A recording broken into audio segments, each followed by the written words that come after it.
he ain't nothing else. Tonight ain't the night, knowing the price. Pay it off with my life, till it's out with your lights. Do it all for the Christ, and he ain't playing nice. Knew the end from the start. Fix your face like it's art. The sons of a simp, call him Bart. Yeah, you did your best, played your part. But now it's time to cut you to the heart. Flex on occasion. It's the strangest of the salvation. You see it, believe it, amazing. Them chariots coming invasion since the creation. War, mine, Lord, bless the general. Greatest nation, eat them unequivocal. Bombs dropping, buddy, cause it's biblical. Start shit, now it's time to finish. Whoa. Said he won't vote, we looking for smoke. So, we give him some more. We want the world, we breaking them down. Taking the kingdom, can't wait for the crown. We want the world, we breaking them down. Taking the kingdom, can't wait for the crown. It's the end of the world. And the beginning of ours. It's the end of the world. And the beginning of ours. It's the end of the world. And the beginning of ours. We want the world, we breaking them down. Taking the kingdom, can't wait for the crown. It's the end of the world. I can't wait for our kingdom to start and for there to be finished. Get rid of all of their idols and lying religions. Look for the crown like an Edris. Hey, this that crown talk. Wisdom of Solomon 5 talk. This that second Edris 6 and 9. We want eyes talk. It's your time to end. And my time begin. It's our time to win. Away with the sin. You know what it is. Rejoice with my kin. See that is why we repented. Go to streets, I can see myself in it. The city is bright, the kingdom of light. A wonderful sight past the angels, the inner light. I need 1,000 years of labor. Sit on my throne with my savior. Try to know wine, press alone. He bring pain like major. You think the nations is equal to us? T.K. Kirkland, who raised you? Flex on occasion, my God a racist. That's why we moving with patience. It's been a long time coming. I spent my whole life running. Now that I'm 10 toes down and established my faith on 100. Woe to the nations, my king will race them. You know they gotta be punished. Jeremiah 25. Yeah, you know they gon' fry. Whoa. Said he won't vote, we looking for smoke. So, we give him some more. We want the world, we breaking them down. Taking the kingdom, can't wait for the crown. We want the world, we breaking them down. Taking the kingdom, can't wait for the crown. It's the end of the world. And the beginning of ours. It's the end of the world. And the beginning of ours. It's the end of the world. And the beginning of ours. We want the world, we breaking them down. Taking the kingdom, can't wait for the crown. It's the end of the world. Yeah. Check. 1, 2. Yeah. Shalom, Check, shalom, shalom, check, family. check. Most High Christ bless y'all. Yes, hey, come on, we got a live audience. Where y'all clapping at? Come on. Oh, this is crazy. Don't spare. All right, They don't need no artificial clap tonight. Finally, we got a live audience, y'all. They finally came. You know why? Because we offered them food. Yeah. We offered food. But all praises, shalom, y'all. You know, we in the midst of the feast, the feast of sweet bread. The feast of unleavened bread. We in there Passover week.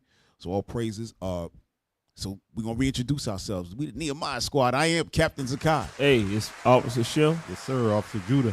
All right, all praises. So throw up that thumbnail, y'all.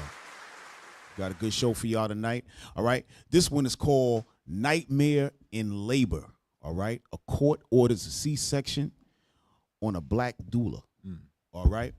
And our guest tonight is Brianna Bennett. But before we bring her on, all right, because she's going to talk about her case, what she's going through right now. She was forced to do a C-section. If y'all probably thought that something like that wasn't even possible, right?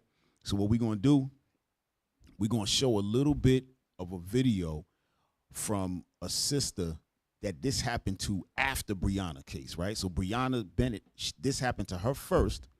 Then this next situation happened, right? But more video footage was caught of this. So we want to show y'all exactly what went on with Brianna. We're going to show you a clip of Brianna also before we bring her on, and she's going to discuss the case. But right now we want to show y'all what actually takes place inside of, you can't make this up, inside a delivery room, okay, when they want to force a C-section on you, all right?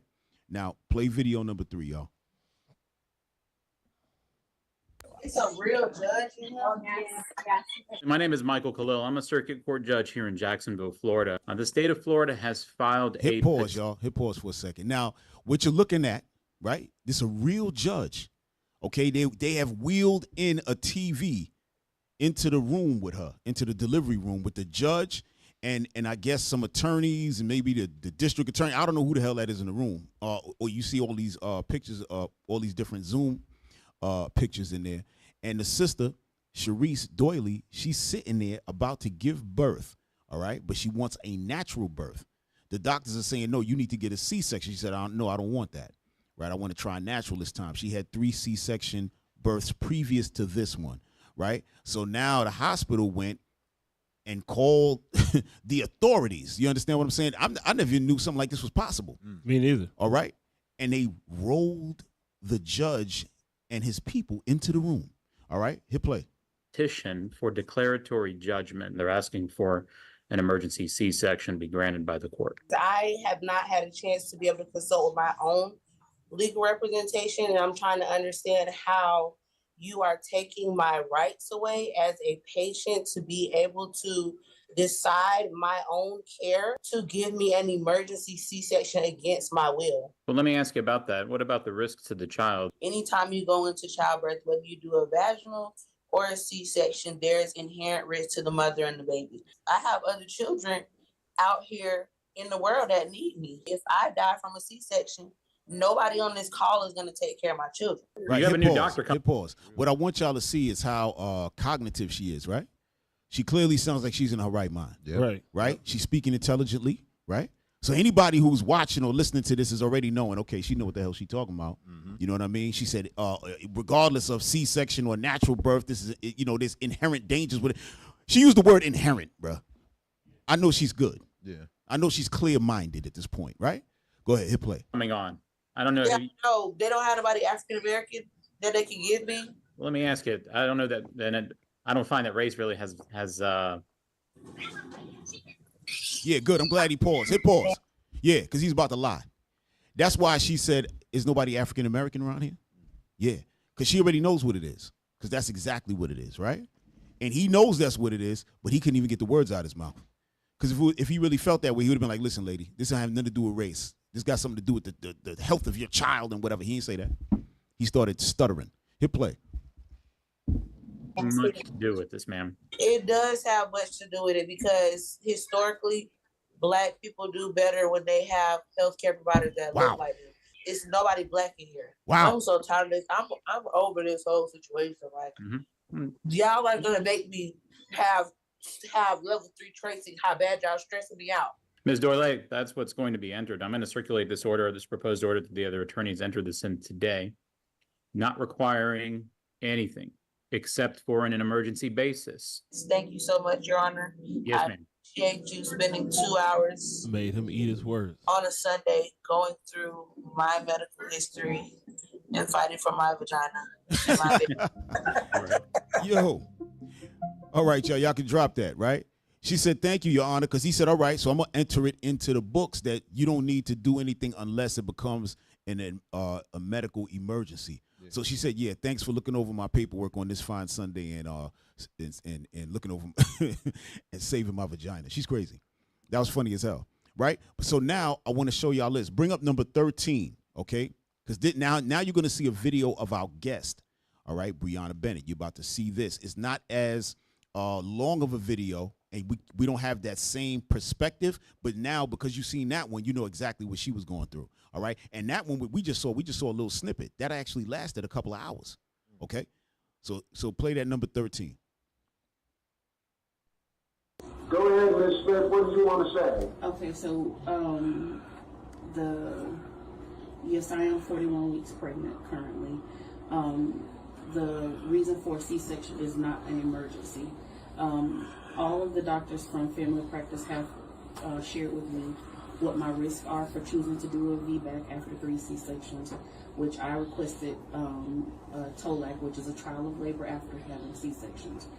This was filmed by her 13-year-old daughter inside the delivery room. Her name is Brianna Bennett. Over 20 people, doctors, lawyers, a judge, crowding her room while she's in labor. And she's explaining clearly why another C-section could harm her. She knows her body, she knows the risks, and still they keep her there for 2 hours, surrounded, outnumbered. Right. This is obstetric violence. And in that room, her no wasn't enough. Right. Y'all can drop that, right? But that's important to see. And again, just like the other sister, Sharice, you could hear that Sister Brianna was in her right mind, speaking cognitively, intelligently, right? And they had a surrounded. And I think eventually they wound up. But listen, you know what? Let's get Brianna in here, let her tell a story. I just wanted to fill y'all and get y'all up to speed. Sister Brianna, where you at? There she goes. Hey. Hey, how you doing, sis? Shalom, can you hear us? Hey, everybody. Hello. Shalom, how you doing? Thank y'all for having me. I'm doing well, thank you. How are you? I'm good. So, sis, hey, can you adjust your you can't. All right, there you go. Just want to make sure we can see you. All right, excellent. So, sis, it's good to meet you. This what you going through now is something that we didn't even think something like this was possible. I mean, all of us are parents. You know, we all got like 5+ children. You know what I'm saying? Yeah. I got 5 kids, and I'm the baby around here. You know what I'm saying? These guys got like 11 kids apiece. You know what I'm saying? So they've been through it a lot. You know, but something like this was so crazy when it was brought to our attention. I said, there's no way. Literally, the court was brought to you. Talk to us. Tell us about how that day progressed and everything. Just give it to us. Yeah, so this happened back in 2023. So I was able to heal through my 3rd year anniversary on March 30th is when the court case happened. Okay. So it started with the just a little flashback is I had 3 prior C-sections. You already taught the audience about that, gave them a little history. And I knew that what cesareans do to not just women in general, but Black women. Mm-hmm. And I knew my history and I knew what I experienced with the previous C-sections. I didn't want to do that. And all of the previous ones were based on the white man's calendar. Oh, I'm going on a trip to Europe, so let's go ahead and induce you. Or let's go and do this, schedule the C-section because I have to go to Barbados or whatever the case 100%. May be. I'm sorry, but my body is no, I'm sorry. I don't want you to forget what you're about to say. That's very important what you just said. What month was that you were in labor? March. Okay. Because what you said was perfect, and I don't think a lot of people understand that these doctors, they do schedule the inducing your pregnancy, right? Inducing the birth. They schedule that around their schedules. Yeah. So that's how come you check. They said the highest percentage of C-sections happens around the time of Christmas, Thanksgiving and Christmas. That's why I asked, but obviously there's more because I think most children are born between July and August or something to that effect. But the percentage is very high. So that I'm glad you brought that out. But go ahead, sis. I'm sorry. Yeah, no worries. So basically, I just knew that I wasn't going to experience that out. My children's birthday is not going to be based solely off your calendar and what you and your family are going to do. Because after this procedure is done, I have to deal with the results of what you want to inflict on me. Right. So long story short, I presented, this was the first baby that I did all of my research. I got myself prepared physically, mentally, spiritually, emotionally, because just as Cherie said, that's my survivor sister. I have 3 other children that are already here. And so when I consider what I want done to my body, it's not just taking into effect what I want, it's what my family needs. My children need a mother. Right. And I'm their mother. And what I want is to have a shorter recovery period. And I want to be able to take care of my kids. I want to be able to get up and move around, not someone coming in to care for me when I'm a well and able body. Right. So this was the first baby that I ever went into labor with. I did my research. I looked at the statistics on how Black women in America are 5 times more likely to die from preventable causes in childbirth and in labor and postpartum. So these are things that they can prevent, and that it has happened to us time and time again. History continues to repeat itself. Mm-hmm. And I didn't want that for myself. So this baby, I went into labor on March 29th, a little bit after midnight. This was the first baby I ever went into labor with. My water broke naturally, nothing, no induction, nobody helped me, anything. And so my mom has been programmed with the thoughts that, oh, if the doctor says it, then you have to do whatever the doctor says, because they know it. They've been to school and they know. And I'm like, Mom, Not everything that glitters is gold. Right. And not everything that the white man tell you is what is 100% facts. Yeah. I said, I've studied this stuff for years and I've looked at the statistics and I see what it is. And so I'm not willing to just go off these scare tactics. They tried to scare me with baby number 2, saying, oh, we'll tear his nerves from his neck and he'll have a ruptured shoulder and just all kind of crazy stuff they tell you. Right. So I presented out of the fear of my mom, I went against my better judgment and went presented to the hospital. Let me pause. I'm sorry. I was already kicked out of a practice because I did not schedule on the doctor's clock. He wanted me to schedule for a cesarean at 37 weeks. None of my prior babies had been born earlier than 40 weeks. Right. So I asked him, when you challenge him, I said, well, why do we have to schedule it this early if we are going to do a C-section? Why do we have to schedule it at 37 weeks when all of my previous babies were born at 40 plus weeks? Right. And he said, oh, well, we just don't want you to go into labor on your own. And I was like, but I've already made it clear that I want a cesarean. So I was thinking that we were all on the same sheet of music until we got to 9 months. Right. So he said, well, if you're wanting a vaginal birth, then you're going to have to find another doctor. And I said, well, so be it. Right. So he discharged me. So I was going to this hospital that ordered the court C-section merely to check on my baby, merely for them to put the baby on the monitor, make sure the baby's heart rate was fine, make sure my blood pressure was okay, check my weight, the regular stuff that they do at the doctors. So when I presented to the hospital after my water broke, they put me on the monitors. They checked to make sure that it truly was my water that broke. And they admitted me. I began to labor. Even in triage, every person that entered my triage room, well, we see that you had previous cesareans, and do you not just want to schedule a C-section? So every person, doctor, nurse, tech, midwife, whoever presented to the room, everybody's on the same sheet and they want to ask me the same question. Right. And I asked finally, and I said, you know what? I want to labor in peace. I don't want to be bullied. I don't want to be coerced. I said, this is my body's time to do what it is designed to do. And I'm not going to keep repeating myself. I'm not crazy. And I know that y'all understand English in here. Right. So I want to labor.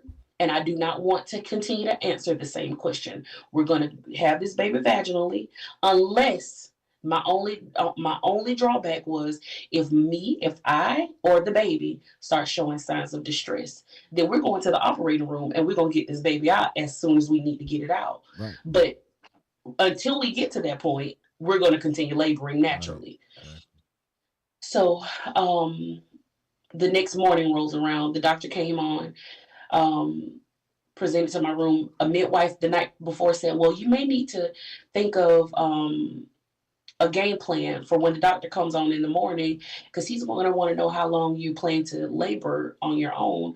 And if you're not going to want to schedule the C-section, he's going to be here doing C-sections in the morning. He has a couple already scheduled. And would you like to go ahead and get on the schedule? And my answer again was no. And I said, and once he comes in the morning, I'll tell him the same thing. If I haven't made any progress, we'll continue to labor until either me or my baby starts showing signs of distress. So true to her word, he came in and he said, well, I've taken care of about 2 C-sections, and today is a great day to have a C-section. Well, would you like to go ahead and schedule a C-section? And I said, absolutely not. And so he said, well, I'm going to go do a couple more C-sections. And then when I come back, and if you haven't shown any progress, or if you're not ready to push or something of that nature, then we'll explore our other options at that point. I said, okay. So a couple hours later, about 12, because the first visit was about 8:30-ish. Right. And he came back about 12:30-ish. And he came into the room and he said, okay, so have you thought about it? I said, no, I haven't. My answer still remains. I still want to continue to labor. And I said, and furthermore, I would like to get out of this bed. I agreed to continuous fetal monitoring But it looks as if my labor is starting to stall. And so if my labor is slowing down, it's because I'm laying on my back, and that's not the way my body is designed to labor. Yeah. I want to get up out of this bed and I want to walk. Right. You got to walk around and get things flowing. That's what everybody does. That's the old, from back in the days, everybody does that. Yeah. Absolutely. Yep. So everyone that when I was mentioning that every nurse, every doctor that came in were on the same sheet of music, their scare tactic was, because I had 3 prior C-sections, that I had a risk of uterine rupture. And for you all who don't know what a uterine rupture is, it's basically where your uterus splits open, whether it's completely ripped open or if it just has a tear in it. It's possible to happen for even women who have never had any abdominal surgery, or for women who has never had, who's never been pregnant at all. So, but with my prior research, and I saw what the American College of Obstetricians and Gynecologists have already, they studied this stuff. They put this in statistical like statements, like they studied this. And so who are you to come try to fear me, to scare me with something? The probability of my uterus rupturing at that point with 3 prior C-sections was less than 2% chance of happening. Right. Right. So you mean to tell me I'm going to be scared of 98% chance of it not ever happening because you want to make $10,000 off my body? That's the point. Yeah. That's the point. Sis, we're gonna put something. We hold your thought. Don't forget what you're about to say. Right. I want to put something up on the screen because I want people to see this. Right. There's something that they have that's called a VBAC, which is that I think is vaginal birth after cesarean. Right. So they have a calculator. Right. Hey, hold on. Let me. I'm just talking about it. Bring up number 6. Just click on number 6. Right. And they use this to figure out what's the probability of a successful vaginal birth after you've had a C-section. But the calculator is biased from the start. They already programmed it racially. You can't make this stuff up, y'all. You cannot make it up. Hey, bring that thing up, y'all. Y'all got it? Just want to show that real quick before the okay. Just read that real quick. A VBAC success calculator is a statistical tool, primarily the maternal fetal medicine units network, MFMU, algorithm used to estimate the percentage probability of a successful vaginal birth after cesarean, VBAC, for women attempting a trial of labor. Right. So scroll down. Right. Scroll down a little bit. So they programmed the AI to lie. Right. Watch this. So wow. Hold on. Scroll down. Right. So this is how it's measured. But I want you to see updated version. Look what it says. Updated versions. Earlier versions were criticized for incorporating race/ethnicity, which lowered success scores for Black and Hispanic individuals. Why would you think they wanted to do that? So they can do more on the Black and Hispanic population. Right. That's what they want to do. So within our areas of where we live, the C-section rate is like close to almost 50%. Yeah. Whereas in the white neighborhoods, it's like 15. Right? We're going to show that a little later. But sis, I just wanted to show that, to show the people that that's why they were stressing so much for the C-section thing, because they're using this. And they're trying to use this as a real barometer. But you can drop that. Let's go back to Brianna. Absolutely. I appreciate you for sharing that, because actually I have another video posted, y'all, if y'all want to check it out on my page. I've been sharing just a little bit here and there, you know, to bring more awareness that this can happen. Oh, yeah. I didn't think that this was a thing. I was totally taken aback from when this happened to me. But every fact that when you see that I'm laying on that hospital bed, right, I have the court document in my hand, and I'm going line for line, every lie that they said on that paper. Mm-hmm. I'm dispelling every myth. Right. I'm debunking everything that they've said.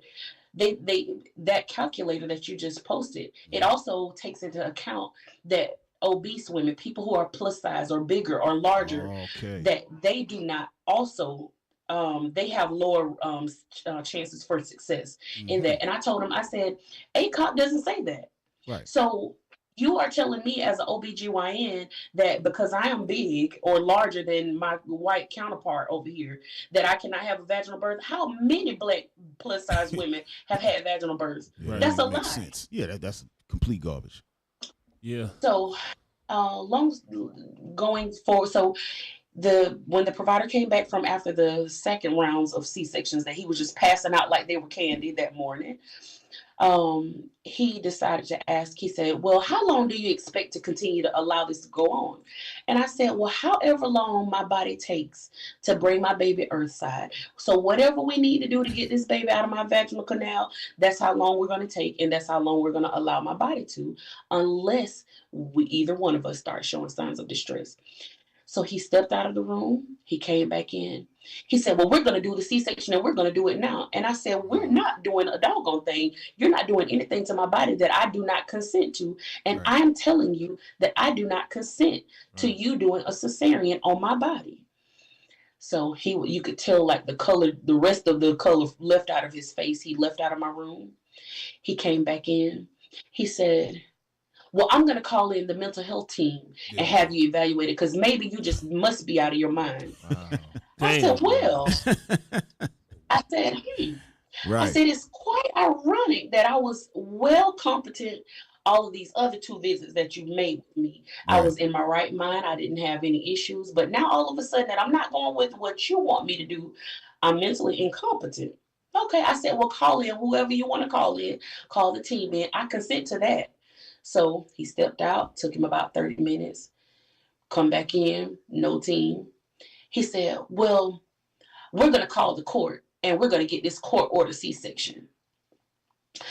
Again, I told him, well, you call whoever you want to, because I'm thinking that this is just a scare tactic, because one thing after the next, I'm just like, oh, well, he's lied so many times now already, so he can't be telling the truth. Right.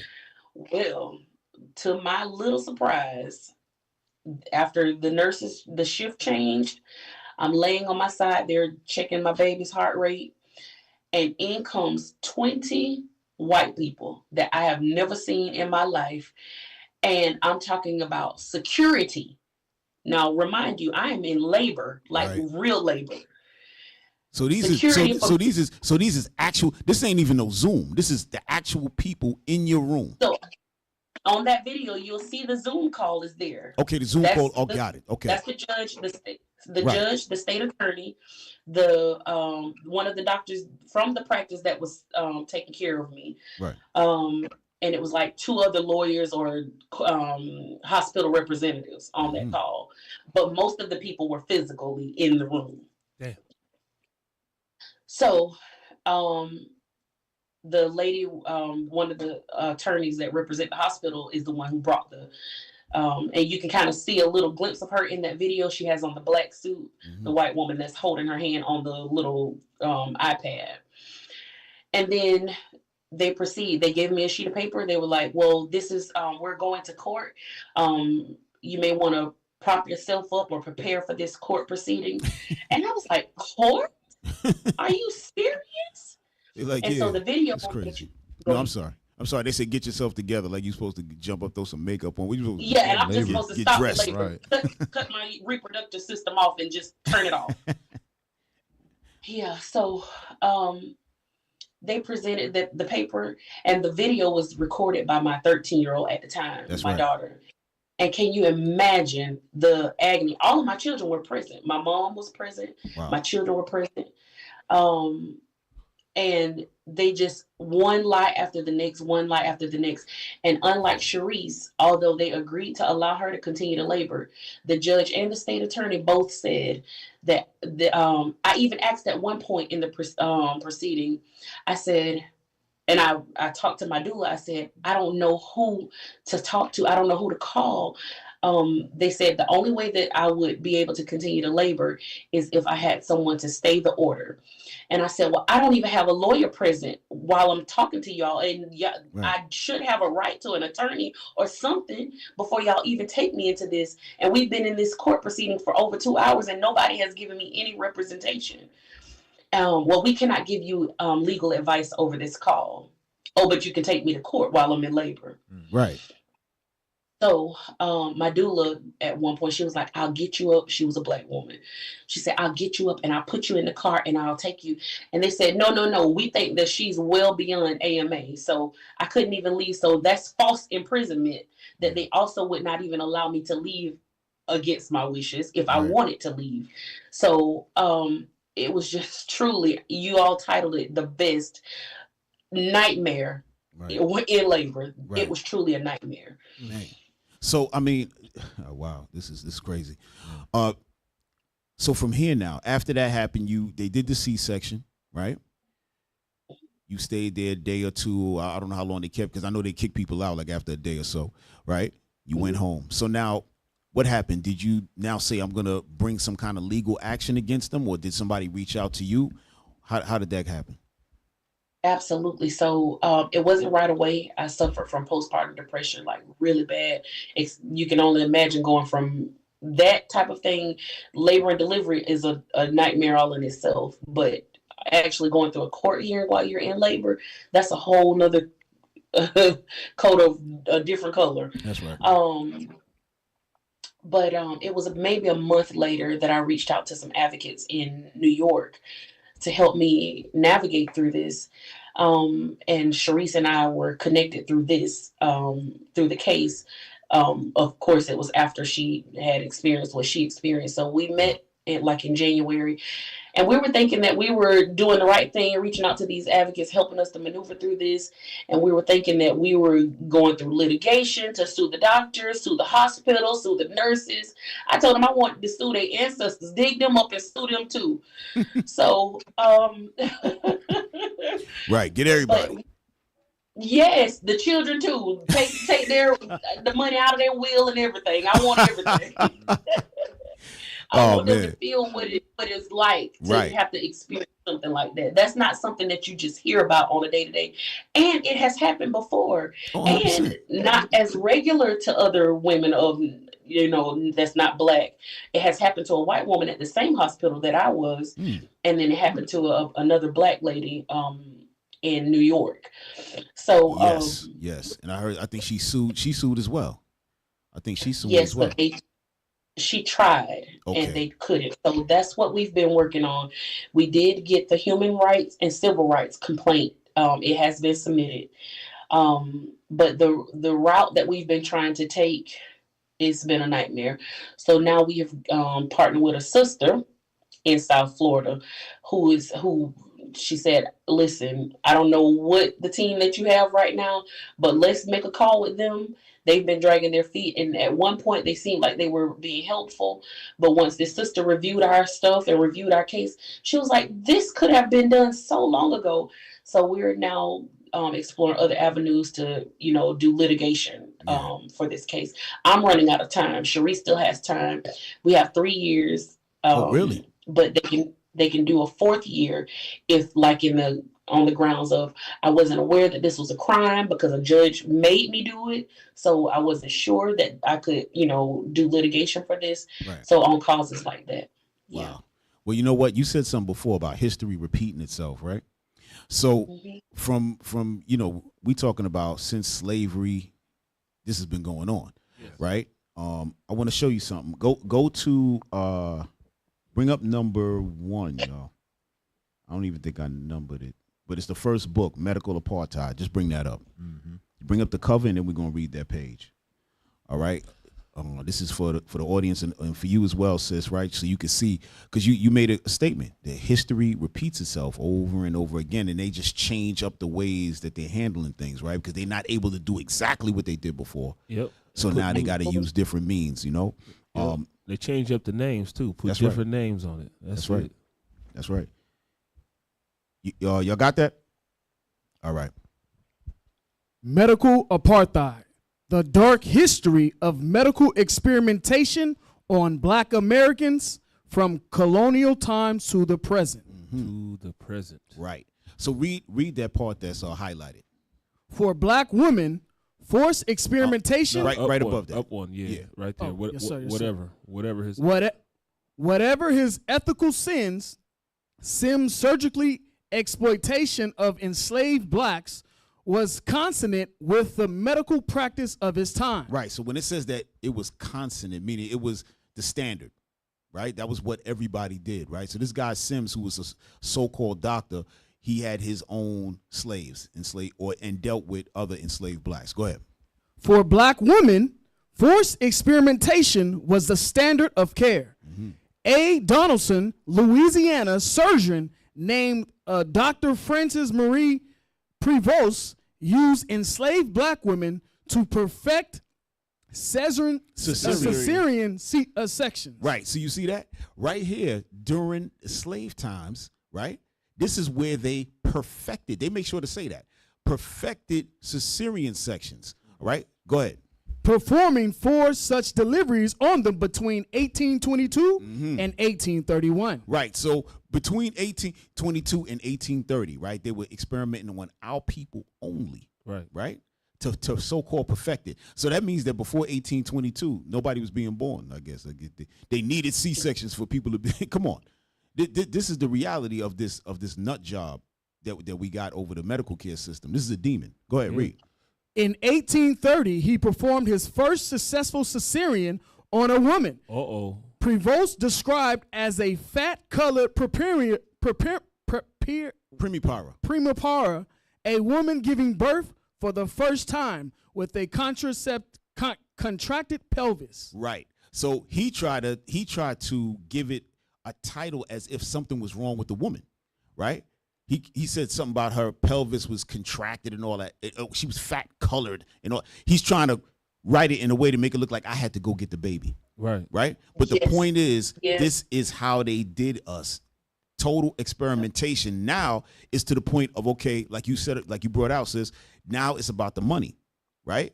10 to 15 G's on top of whatever the cost is to give birth. Now they got extra money. Now they can do okay, I got to go on vacation. Man, if that woman has the baby while I'm on vacation, I ain't going to get that baby money. So let me schedule it while I'm around. Then when Christmas come, I got to go on my Christmas vacation. I got to make sure they have it on the 19th.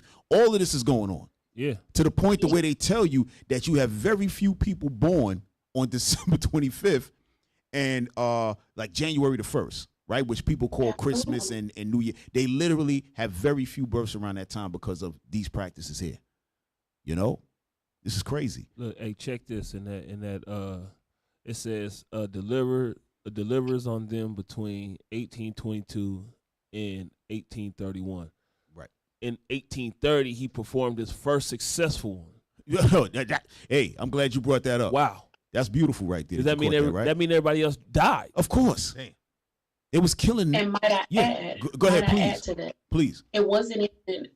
They're talking about, and he's named the father of gynecology and obstetrics. Right. And those surgeries, I don't know if it outlines that in that article, but those women did not have anesthesia. Oh no, not at all. They were cutting them without no pain meds, no nothing. No, none at all. Even to this day, they would say that the so-called African American woman has a higher threshold of pain. That's right. Right? Than the white woman. Right? That's how I was going to bring that up earlier. You are so informed, my brother. I am so proud of y'all. Yeah. Hey. Yes. And this is the guy. This is the evil, sinister demon. Look at this right dude. here. Look Sims. at him. Yeah. Yeah, they got him sit up, and he's probably in all kind of medical schools and everything. They probably got him in all the obstetrics clinics and everything. Like he's the guy. This is a damn demon. That's a demon. What I like, that my sister, she pinpointing who these people is, man. I love it. Yeah, I love that you using the white man so wonderfully. Yeah, give me Ecclesiasticus 12 and 10. Right. I love that you say that you can't. I want to go back to what you said earlier. You can't believe everything that come out of this white man, white man's mouth. Mm-hmm. You can't. Watch this. Read that. Ecclesiasticus chapter 12 and verse 10. Come on. Hold on 1 second. Make sure y'all put that up on the screen. Make sure y'all got it up so she can read it. All right, y'all got it? Come on. All right, go ahead. Ecclesiasticus chapter 12 and verse 10. Watch this, sis. Never trust thine enemy. Wait. What the Lord say? Never trust thine enemy. God said, do not trust these people. These are the same people, like we just read, they experimented on our women to perfect this. Right. So everybody died for 9 years or for 8 years, and the first successful one was in 1830. Right. Go ahead. So for like as iron rusted, Because just like if you put iron in some rain and let it and the rain hit it a couple days, that iron gonna rust. Go ahead. so is his wickedness. So shall this people. No matter how much they say that they care, no matter how much they say that they're trying to help you, only thing they put presenting that to you for is to line their pockets. So just like that iron go rust, so will they. Go ahead. Though he humbleth himself Though he act like he's for you and go crouching, and go crouching down, make humbling himself. Come on. yet take good heed. It said take good heed to this person. Look at everything that his ancestors did.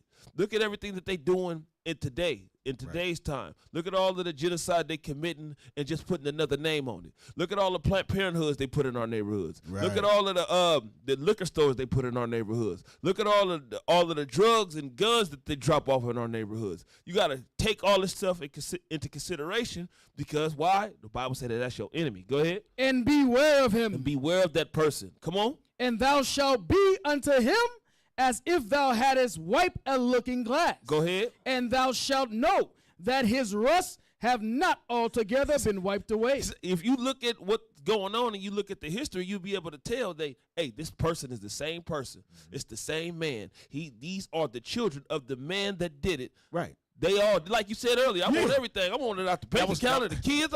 That was beautiful. Yeah, because God said that too. He said the same thing. That's why I was laughing. Yeah. Read that. Keep going. Set him not by thee. He said, don't set them by you. Lest when he have overthrown thee. Wait, what is the solution? When he have overthrown thee. Set him not by you. Read that again. What's the solution? Set him not by thee. Say, don't get too involved with this, man. Don't get too involved with this race. Come on. Lest when he have overthrown thee, he stand up in thy place. He stand up and take your place. He stand up and take all of the credit for everything that you did. That ain't all right. The Bible talks about these type of people. It's talking about that exact man that you talking about right now. Yeah, that's literally white man, white guy. Yeah, red man, red man. Yeah, you know, and since I know we can't keep you that long. Our sister's out on the East Coast, so we can't keep her that long. But I want to hear the end, like where you at a little bit right now, where you're gonna go with it. But I want to show you one more thing. Go to that next book. This one is called Medical Bondage, right?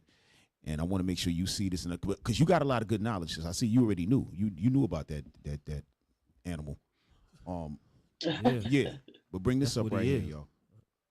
He's a filthy animal, right? All right, go ahead, read that thing. Medical bondage, race, gender, and the origins of American gynecology. Go ahead. Just read the highlighted section. Most pioneering surgeries, such as ovarectomies, the removal of deceased ovaries, and cesarean section surgeries that occurred in American gynecological history happened during interactions between white Southern doctors and their black slave patients. Right. So basically all they were doing was Frankenstein type operations. That's it. That's all they was doing. Right? They calling themselves doctors. We don't even know if they was doctors. No, they wasn't doctors. You know, they probably was just some barbers. No, they wasn't doctors at all, Yeah. Cap. They were serial killers. Yeah, for real. That's what they was. Yeah. Bring the next page. Go ahead. The antebellum era saw significant advances in gynecological research, as gynecological surgeons first performed abdominal surgeries that removed diseased ovaries, delivered babies via cesarean sections. And the reason they this is highlighted because it says the antebellum era, right? This is the time of slavery, just so y'all know. This is when it says that research, they had advances. Why? Because they had all of these guinea pigs they could work on. Mm-hmm. That's what it was. So we could drop that. Let's go back to our sis. All right. So sis, so I know you have the new attorney that came in and got on board. And so what are y'all planning now? Y'all just moving forward with her and hoping that something sticks, or y'all have some other plans?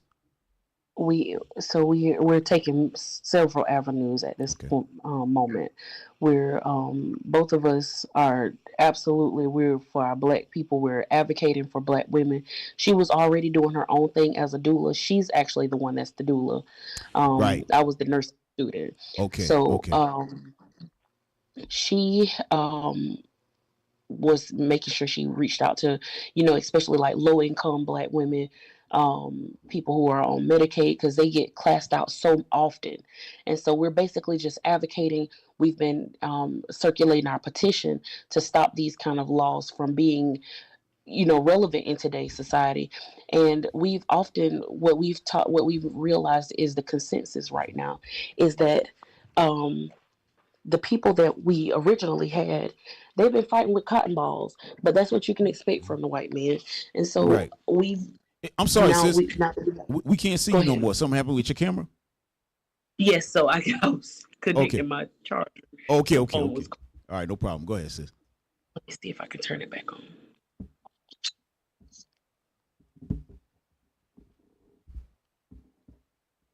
Oh, there you go. Can you see me? Yep. Go ahead. I'm sorry. It's not a good view, but yeah. So I was basically, we're advocating, we're signing the petitions to try to get these laws changed. We are working with this new attorney, a sister down in South Florida. Also with the lady from the West Side. She heard about the story and she was like, listen, I'm not barred in Florida, but I'm willing to help y'all fight. I want to help this lady in South Florida. Whatever y'all need me to do, I'm willing to do it. So we're just getting these teams and we're taking donations as they come to help because, getting legal representation is not cheap. But all in all, we're just trying to get the word out, making sure that people are informed. And it's so sad the life that we have to live. And what we realized in this is not enough to have just people who are informed, because we were both informed, well informed. Right. It's not enough to just have doulas present anymore, because the doula Black too. Right. So what two Black people gonna do in the office when a goon full of white people? Hey, so it looked like the doula got to get a law degree. The doula got to be a lawyer. Yeah. Absolutely. Yeah. Absolutely. And I said, we even went as far as saying, since we want to play the white game, maybe we need to get some white people signed up to be white men to be doulas. No, I don't know. No. Remember, set them not by thee. No. Yeah, no. It was a joke. It was a true joke. Because they won't listen to us. How else do we? And so what we also realized, we can't keep fighting this. Like Sharice made a mention. She was like, they were getting permits to do strikes and march and all of that. I was like, do you think our ancestors was doing that? Do you think the people that came before us were getting permits? We're wrecking up stuff. We don't want no peace because we don't have peace. So you don't get none either. Right. All praises. That's a beautiful thing. Good stuff there. Yeah. Good stuff. Yeah, that's wonderful stuff. You know what I mean? I'm gonna read something to you, sis, because we just had Passover this week, right? And this was based on the time when Moses was carrying the children of Israel out of Egypt, right? And before that, right before all that happened, the nation of Egypt said something about our people, right? And I want to read this to you and see if this is not exactly what's happening today. When we look in the scriptures, spiritual Egypt is here in America. That's right. Right? The Bible talks about America as spiritual Egypt and Babylon, spiritual Babylon, right? So I want to read something to you in the book of Exodus chapter 1, and let's start in verse 17. Exodus chapter 1 and verse 17. 15. 15. Verse 15. And the king of Egypt spake to the Hebrew midwives, of which the name of the one was Shiphrah, and the name of the other Puah. Right. So the king of Egypt went to go speak with these midwives, right? To go talk with them. Go ahead. And he said, when ye do the office of a midwife to the Hebrew women, and see them upon the stools, if it be a son, then ye shall kill him. But if it be a daughter, then she shall live. Right. So they wanted to kill all the male children off because that's where the seed comes with, right? And then that would be the nation of Israel would still be surviving. So he said, get rid of those boys, just keep the girls, right? Go ahead. But the midwives feared God and did not as the king of Egypt commanded them. Go ahead. but save the men children alive. That's why we gotta have our own people as the midwives and the doulas. We can't use the other people because they gonna get got to. But our people, they say, hey, they feared the Lord. That was their people, right? Go ahead, read on. And the king of Egypt called for the midwives and said unto them, why have you done this thing and have saved the men children alive? So they ain't kill them kids, right? So the Egyptian king said, why you ain't kill them kids? Go ahead. And the midwives said unto Pharaoh, because the Hebrew women are not as the Egyptian women. Right. The Hebrew women, Brianna, she not like the Egyptian woman. Go ahead. For they are lively. They lively. Yeah. You know what I mean? They lively. So they can't come in here talking about, oh, no, because you're big, you can't do. No, they lively. That's the key. Different. Go ahead. And are delivered ere the midwives come in unto them. Right, meaning that them children is coming out regardless. We ain't even putting our hands. We ain't even there. Them babies just coming out. They just told a story. But the bottom line is that's our people. We have to protect ourselves and each other, right? So you make sure you keep your circle with our people. You know what I mean? Don't invite nobody else in because somebody gonna catch them at a dinner party and start talking crazy to them. Then all of a sudden they're gonna come in here talking about, you know what, Brianna, you should get the C-section. Right. You know, it's best. Yep. You know? Yep. And then and not only I'm so glad you go ahead, Brianna. Go ahead. I was just gonna say that was the exact scripture that I was referencing in my head as I was thinking, as retelling the story. I was thinking like we're not built like them. We're unique. We're not. Our genetic makeup is different. It is. Our blood is everything is different. Yep. And for you to compare me and the VBAC calculator screams that this biblical reference right here is exactly they know this. They know this. Sis, you put that together. They beautiful. know this. All praises. Yep. 100%. Talking that good stuff. Yeah, that calculator is 100% what we just read, taking a different tone. Now instead of them talking it, they just set up a computer, program it. Yeah. And now no, that's what the computer says, and everybody rolls. Yeah. You know what I mean? You know, That's later I want to look at the eugenics tree, Yeah. which means yeah. good birth, right?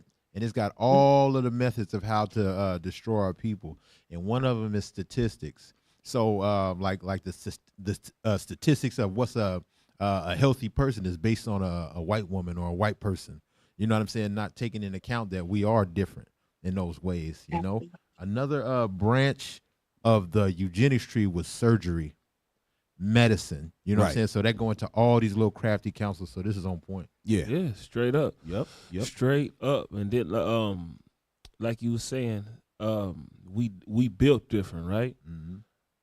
So what they trying to do, they try to get you to do that C-section so they can steal your placenta. Yeah. Take your genes. That's it. Come on. Take your genes, man. Yeah. This now your baby don't get all of its nutritions, Right. Because they want them. Right. Listen, man. That's what the whole Epstein thing was about. Yeah, the whole little thing. Yeah. The whole little thing. We own you The heathens, man. stem cells, everything. That's right. And they knew that that was all a part of my birth plan when I went in there. I do not want you to clamp my baby's cord. I do not want you to do anything. I want all of this going to my baby because that's who it's for. It was designed for my baby, not for y'all to get rich off of it. Right. They make millions, multi-millions off of this. Exactly. Yeah. That's what they're looking for. And they need it from the black women. Yeah. We have to specify that. Yeah. All right, because even them demons, Epstein and all his whole crew, we did a show on it before. They had we got videos of these people saying, yes, talking to black women saying, hey, we want your period blood too. Yeah. Exactly. Yeah. They taking the babies, they killing the babies, drinking the blood, eating the bone marrow. I'm talking about madness. Really? You know, so in the hospitals, sure. what they doing? That placenta, that's good money. Yes. I'm not sure if y'all have connected with my survivor sister Sharice, but No. y'all really need to talk to her. Okay. If y'all can coordinate that, Oh, sis, if you can coordinate with Sharice, because they were trying to medically kidnap her baby after this court session. They had the baby hooked up to all kind of machines. Like, y'all really need to get that story. Man. And this should have been a part. Y'all need to do a part 2 because it is crazy what we, you can read about it, you can hear about it, but when it's knocking at home, right, it's different. It's different. Yes, all the way different. Yeah, that's real crazy, sis. That's real crazy. We just want to thank you for coming on. I know it's late on the East. You know what I mean? It's already 12:30 over there. All right. So all praise to the Father. I'm glad you had a chance to come on. Yeah. And we're gonna stay in contact with you. And thank you. Hopefully we want to see positivity at the end of this. They need to be throwing you a couple of millions of dollars. You know what I mean? The next time we see you, you should be in the foyer of your new Absolutely. Absolutely. Thank you. All right. Keep them people away from you before they try to intercept your dollars. Exactly.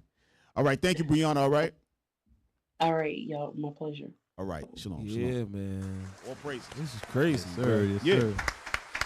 Yeah, I'm Give telling a you. hand to the sister, man. She did her thing, man.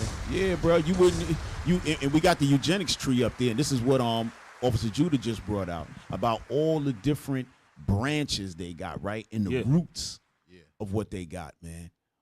Read a few of those off, Officer Ezra. Zoom in on the branches. Yeah, because it's a little tough to see. Yeah, check. Oh, there you go. Yeah, anatomy. Right, anatomy. Right, go ahead. Biology. Physiology. Psychology. Don't make everybody think that they crazy. Yeah. Right. Yep. Mental testing. Right. So when they doing the mental testing, even those is not really good. Everything is skewed towards their people. Right. So when they do anatomy, oh no, these guys are inferior physically. So now we have to do testing on them to figure out how to help them. Like all of this was BS. Yeah, physiology. That's the makeup of your body, how things move around and all of that. Yeah. Psychology. Oh yeah, they're crazy. They're not well. They're dumb. Exactly. You know what I mean? Go ahead. Anthropometry. Yeah, I wish I knew what that meant. Geology. Archaeology. Anthropology. Geography, law, politics, statistics. Right. Look, how you gonna skip that, bro? Law. That's a big one. That's a big one. But go look under the one that we didn't know what it meant. It say history. They still in history, bro. Yeah. Bro, they been doing that, bro. Exactly. Okay, you got it. Oh yeah, thank you. Go ahead. Anthropometry is the scientific study and systematic measurement of the human's body size, shape, proportions, and composition. Oh, right. So you shape different. Yeah, that's what they were doing. That's what they were doing. Remember, they would always take a brother's skull. Yeah. Oh, this is the skull of a Negro. It's a dumb skull. Yeah. I could tell by looking at this skull, this man was dumb. Yeah. It was a numbskull. He got that hook in the back.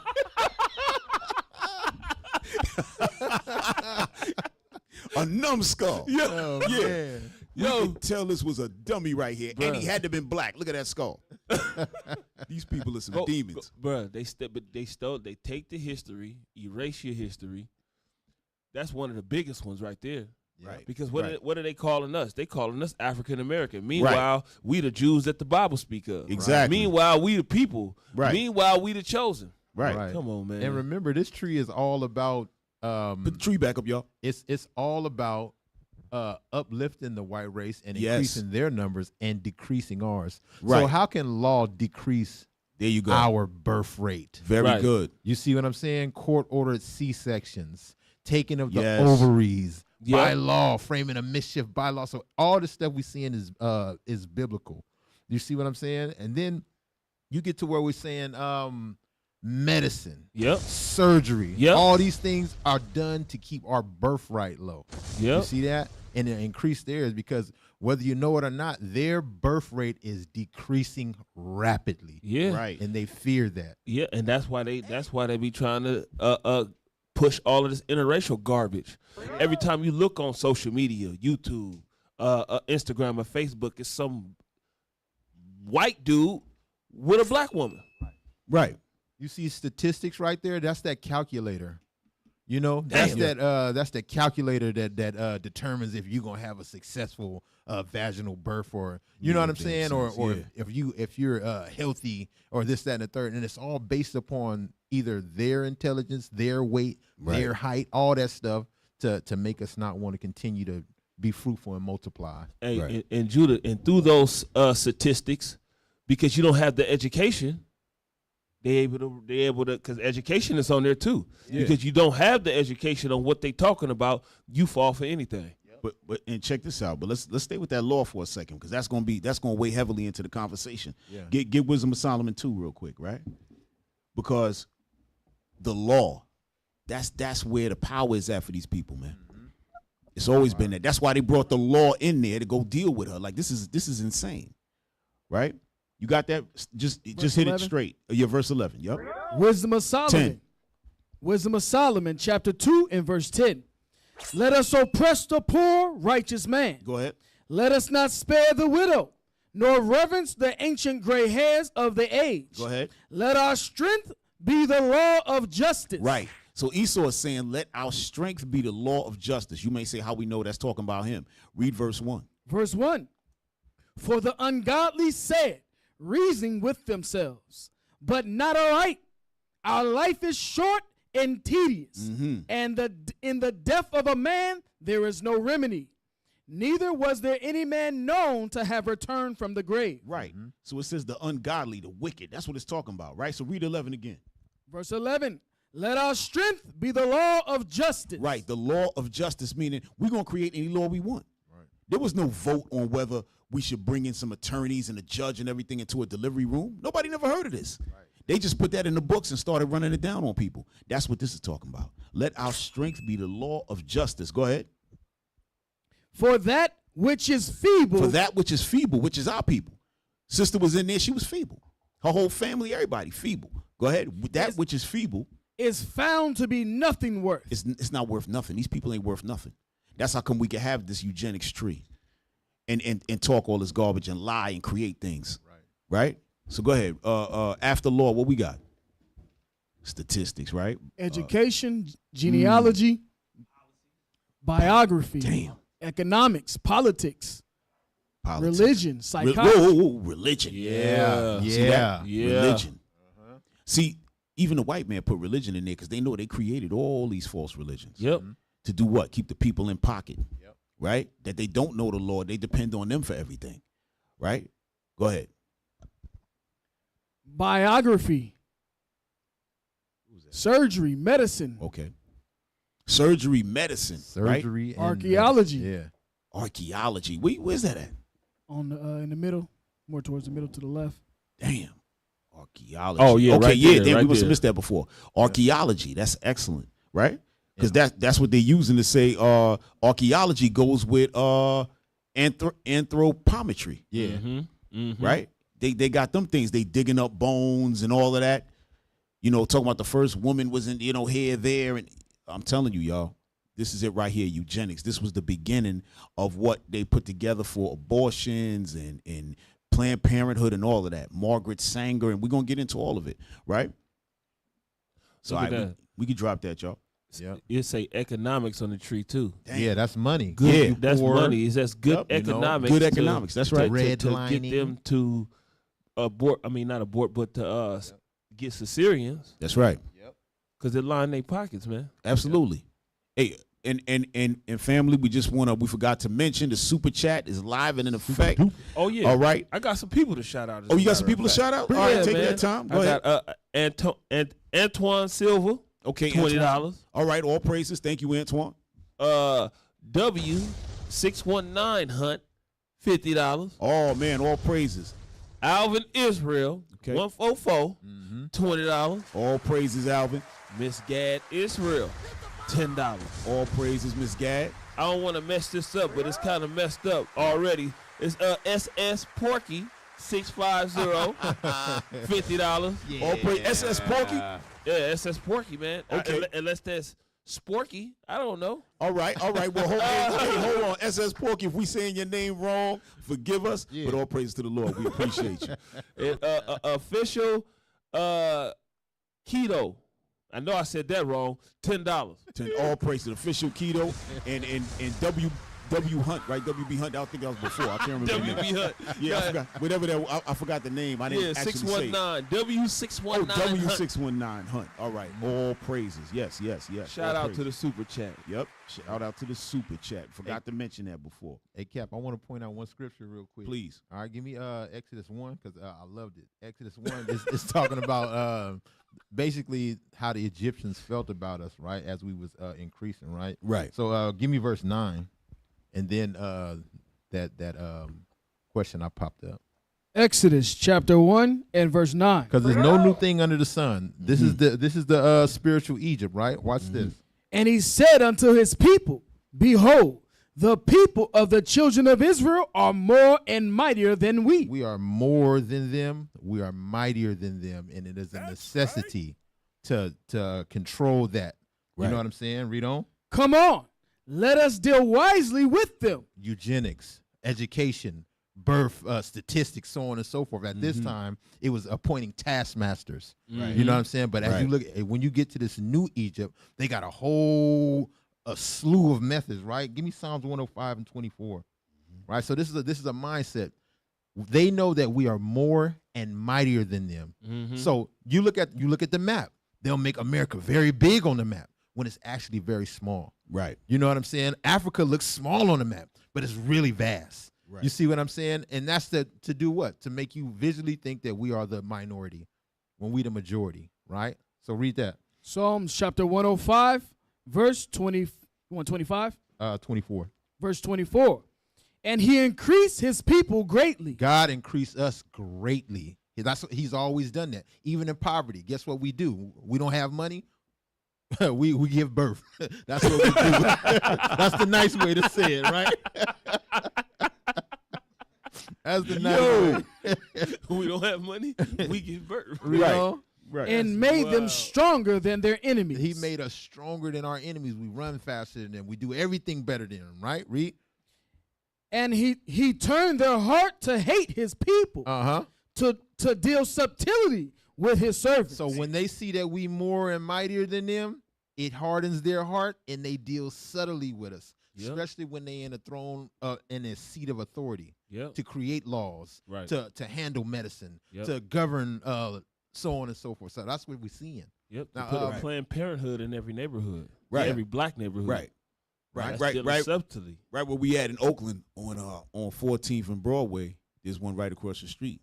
We see people hopping out, running up in there every Sabbath.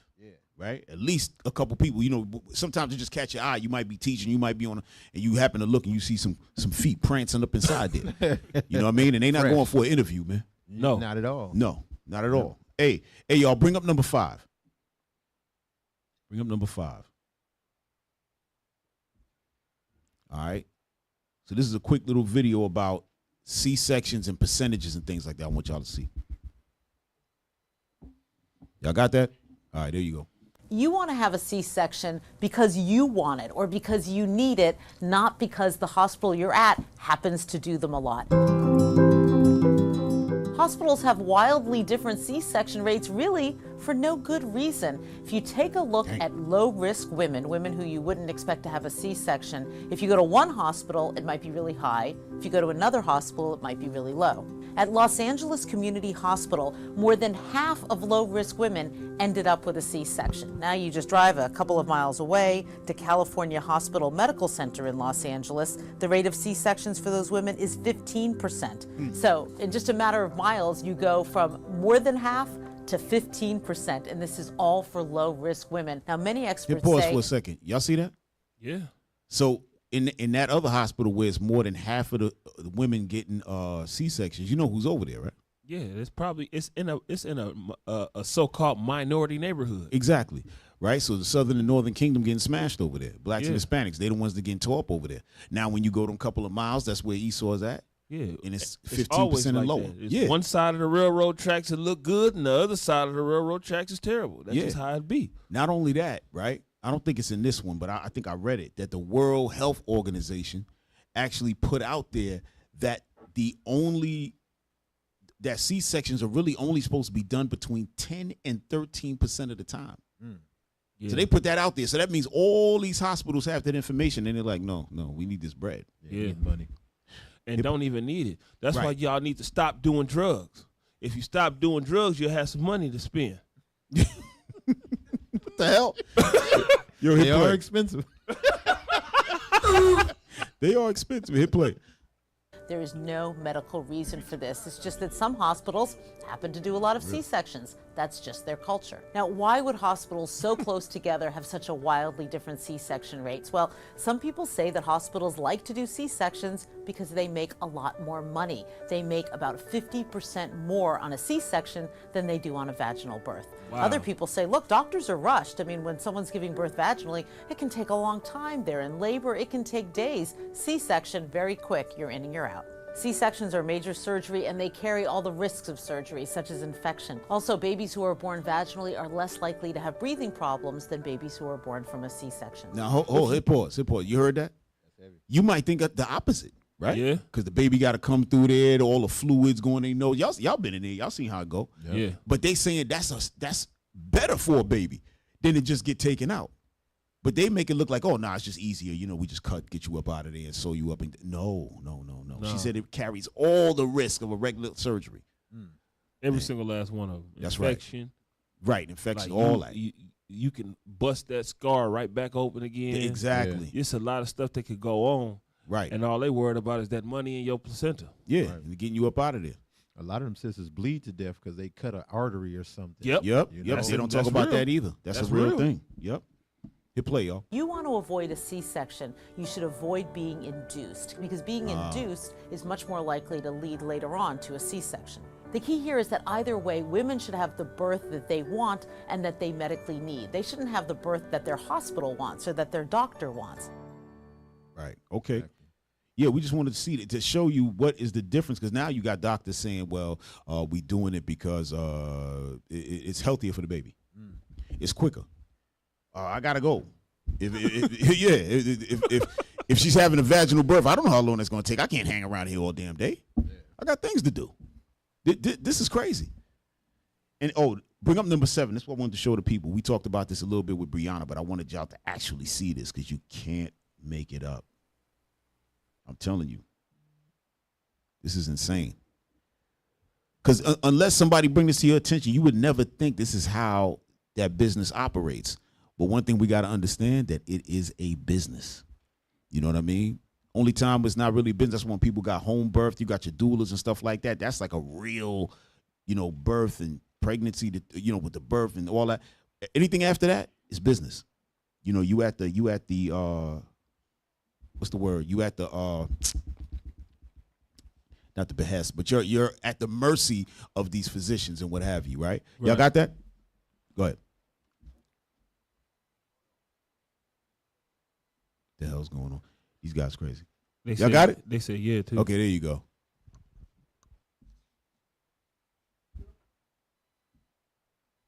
Your observation is largely correct. Just jump down the holiday effect. Yes, sir. The Story, holiday y'all. effect in percentages. Statistics show a distinct pattern where elective procedures, scheduled C-sections, and inductions are intentionally moved away from major holidays like Thanksgiving, Christmas, and New Year's. You see that? Yeah. They intentionally move around your birth so it's not on Thanksgiving because they got to go home with the family, eat turkey. Yep. Right? It can't be Christmas because they got the family. We got something planned. And not New Year's, because generally when they go away from Christmas all the way through New Year's, Yeah. and then pop back sometime in January, fresh to give some more C-sections. Yep.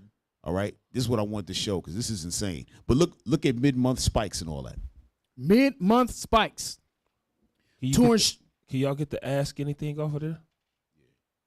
Oh, there we go. Yeah, there you go. Go ahead. To ensure babies are born before or after a holiday, there is often a concentrated increase in scheduled births during the first 2 or 3 weeks of December and November. Yo, this is crazy, man. Damn. You see that? A concentrated increase in scheduled births. All right? Just to let y'all know, all of y'all who never had children before and whatever, and y'all getting ready to go through it, this is what's happening. When y'all going into y'all what do you call it, prenatal appointments and so on and so forth, and they checking, all right, the baby's due around this time. They already got in their mind, okay, oh yeah, we're going to do something to make sure they come out this time. They doing all that, all right? Scroll there. There was one more piece. Oh yeah, Monday through Friday, compression. Read that real quick. The Monday through Friday compressions. Because hospitals typically operate reduced staff on holidays, doctors often schedule catch-up procedures on the weekdays immediately preceding a break, which can temporarily inflate the C-section rate for those specific weeks. Yo, That's yeah, crazy. They even got to watch even the weekends is off. Listen, you can only have your baby during the week. Your baby got to come out during the work week, bro. Right. Yeah, the baby is not going to be paid for weekend work. Time and a half. Yeah, no time and a half for that baby. That baby's That's getting strictly crazy. $25 an hour, and that's it. All right, yo, go to. All right, so I want to show y'all this as well. Check this out. Go to number 17. Should be it's a video there. We're gonna play that video real quick. See a quick history of what they was doing with the Northern Kingdom, primarily Ephraim. Right? Watch this, y'all. We're gonna read some. In the fall of 2020, headlines of forced sterilizations at the for-profit Irwin County ICE Detention Center in Georgia dominated. Stop. So now this is 2020, right? In Georgia, ICE, your good friends, rounding people up, so-called immigrants, rounding them up and giving them forced sterilizations, right? There's forced hysterectomies, all that. ICE had their own gynecologists up in there abusing the women. All right, go ahead. The news cycle. What many of the reports lacked was context of the long history of forced sterilizations of Latinas in the United States. The eugenics movement, which sought to, quote, better the human race by preventing supposedly inferior people from reproducing, influenced many programs targeting Latinas. Right, stop. You heard that? She said supposedly inferior, right? Yeah. That's what that eugenics thing was all about, remember? Yeah. Yeah. Biology, physiology, anthropometry, and all of that. That's what all that does. And then it says, okay, these people are inferior. Now we're able to do what we want. All right? We're going to sterilize them so this way they don't bring out more of those retarded children. And all they got to do is make you think that. Right. Scripture say, as a man thinketh, so is he. Period. All they got to do is make you think that. Yep. All they got to do is take your self-esteem away just a little bit. And then you do whatever they tell you. That's 100%. Hit play, y'all. Starting in the 1930s, the federal government advocated for and used sterilization as a way to control population growth. In many cases, women were falsely pushed into sterilization as the only means of contraception and in the context of economic development plans to reduce poverty. For example, it is estimated that Y'all heard that? Yeah. So that's supposed to be used to reduce poverty. Yeah. Right. Because if you have too many kids and you can't take care of them, you poor. So just sterilize yourself. Don't have any children. And in this way, you're going to have money in this life. That's what they're going to tell you. Lie. And even when they do that, they still be poor. Of course. Because they ain't going to get no job. You can't get no job. You can't do nothing. They inferior. Exactly. You know what I mean? Exactly. They done used about 19 of the 20 branches on the eugenics tree on you already. Whooped you. The hell? Right. Pick your own switch. Exactly. Right. Pick your own switch. Right. Hit play, y'all. 1947 and 1948, 7% of Puerto Rican women were sterilized. And by 1956, 1 out of 3 Puerto Ricans suffered the same fate. In many cases, these women were told their tubes were being tied, but never told it was an irreversible procedure. Right. Later, in 1970, a whistleblower exposed evidence of widespread abuses at the Los Angeles County USC Medical Center, where mostly Spanish-speaking women of Mexican origin were approached during childbirth and pushed to sign consent forms written in English. Those brave women sued. Stop. That's the same thing they did when they took over from Ephraim and took over the Northern Kingdom. Remember what they did? They used to have them go pick the gold. They would talk to them in Spanish. They didn't speak Spanish.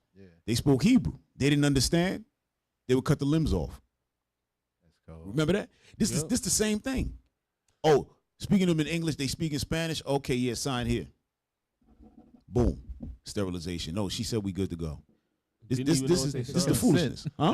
That didn't even know what they signed. That's what you call crafty counsel. That's what Officer Right. Judah brought out earlier. Right. He brought out how they move against us, man. You know, though they go crouching humbly, bro. They trying to get you. Yep. Yeah. That's it. Wicked.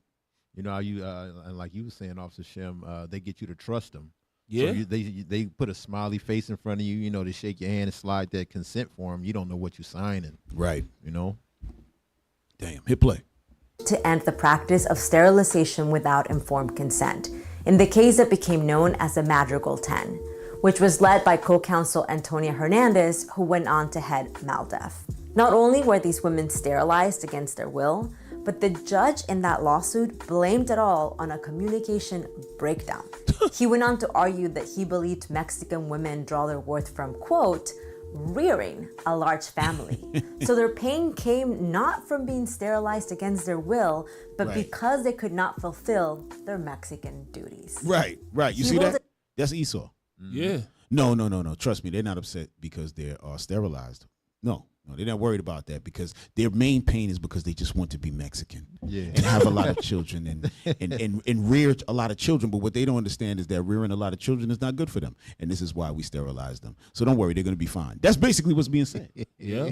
These people sick. Yeah, and then they basing everything off of them because they can't do it. Yeah. They can't have large Yeah. families like that. Right. They can't do certain things that we can do. Right. So if we can't do it, y'all can't do it. Right. And that's the point because they birth rate's been going down for a long time. Yeah. It got nothing to do with what you call it, abortions and all that. They just can't have them. Yeah, they get Yeah. sterilized. Not Yep. sterilized. What is it called? Fertilization clinics. Yes. Yeah, they go into fertilization clinics to Yep. help their births. Right. You know? Right. Yep. And then sometimes they'll mess around and have 10 kids at the same time.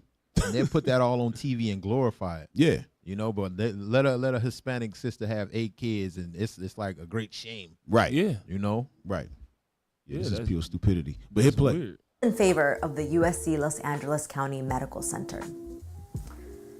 The most recent allegations of forced sterilizations are the latest in a pattern of the state trying to control brown and black bodies. This is why we must continue to protect the rights of all people, regardless of race, education, and income level, or immigration status, to have autonomy over their own bodies. Yeah. You know, she's saying something there, right? But we can't have autonomy over our own bodies because we under the auspices of the dragon right now. You know what I'm saying? Yeah. That's what you got to understand. And we bring this scripture out a lot, but we're going to go back to it again. Nehemiah 9.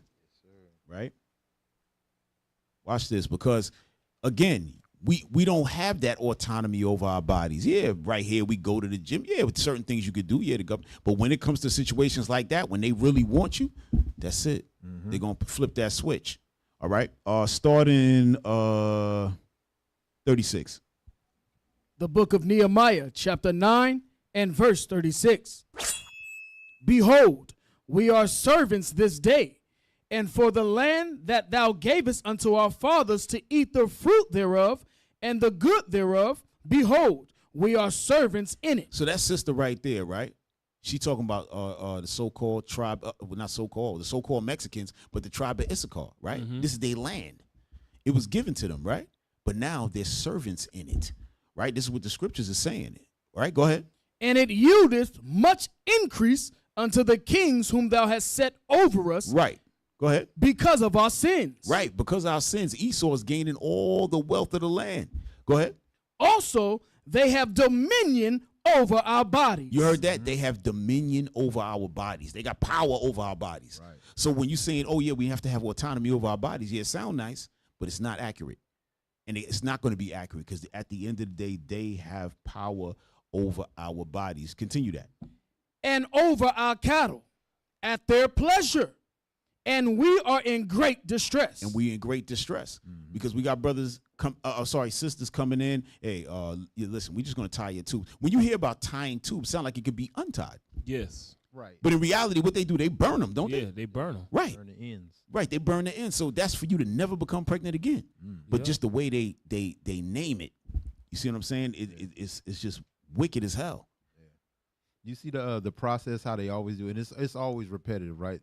They'll present it as an option first, right? And then when you don't go with the option, that's when the force comes out, Right. You know, and if you look at recently, there was this one sickness that came about that now if you didn't take a certain thing, you can't get on an airplane. You can't go to the store. Right. You can't get a job here. You get fired from your work. You can't go to school. You know what I'm saying? And if it would have got any worse, that's when the force comes. But they're doing the same thing over and over. Yeah. Right.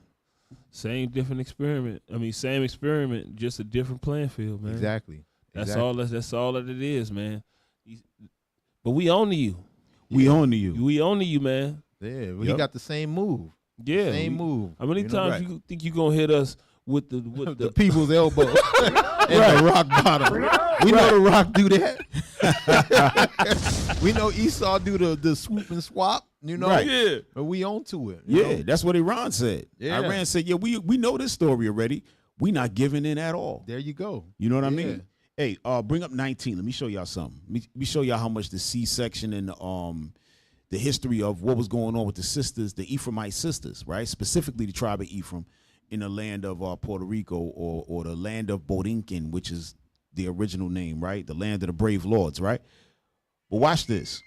So they were doing so much sterilization and abortions and everything else. I want y'all to see this, what's going on here. Number 19, y'all. Y'all got it? All right. Just read that real quick. From forced sterilization to fertility technology, addressing medical mistrust in Puerto Rico. Right. So this was written last year. This is 2025. This article was written, right? Just scroll down. Go to a legacy, right there. No. Wait, A hold on. legacy of coercion. No. I'm sorry. Right above that, where it says Puerto Rico, right there. Yes, sir. Yep. Puerto Rico has the lowest birth rate of any U.S. state or territory, 6.1 per 1,000 people. Now that's real crazy because you go to New York and Ephraim is having babies every 5 seconds. Right. Right? Like they supposed to. That's like a joke in New York. Everybody know that. The tribe of Ephraim got mad kids. They used to be having like 10 people in one car, all that. That's a known joke, right? They have mad kids. Same thing in Philly. If y'all in Philly, y'all know what it is. Ephraim out there having kids. That's a known thing, right? But now in their own land, where the United States was over there pulling off all type of wicked experimentation, they only having 6.1 out of 1,000 people who's getting pregnant. This is demonic. But read on. Watch this, y'all. Yet, one of the highest cesarean sections rates at 50.5%. So how you got the lowest birth rate and then half of the births is cesarean section? Found the culprit. I think 98% of them births is the Syrian section. Man, I'm telling you. And look, far above the U.S. average of 32.2. So now what they want to act like that's something like a natural thing that just happened all of a sudden. No, that's something that Esau did, concocted and conducted, you know what I'm saying, and made it to happen. All right, scroll down a bit.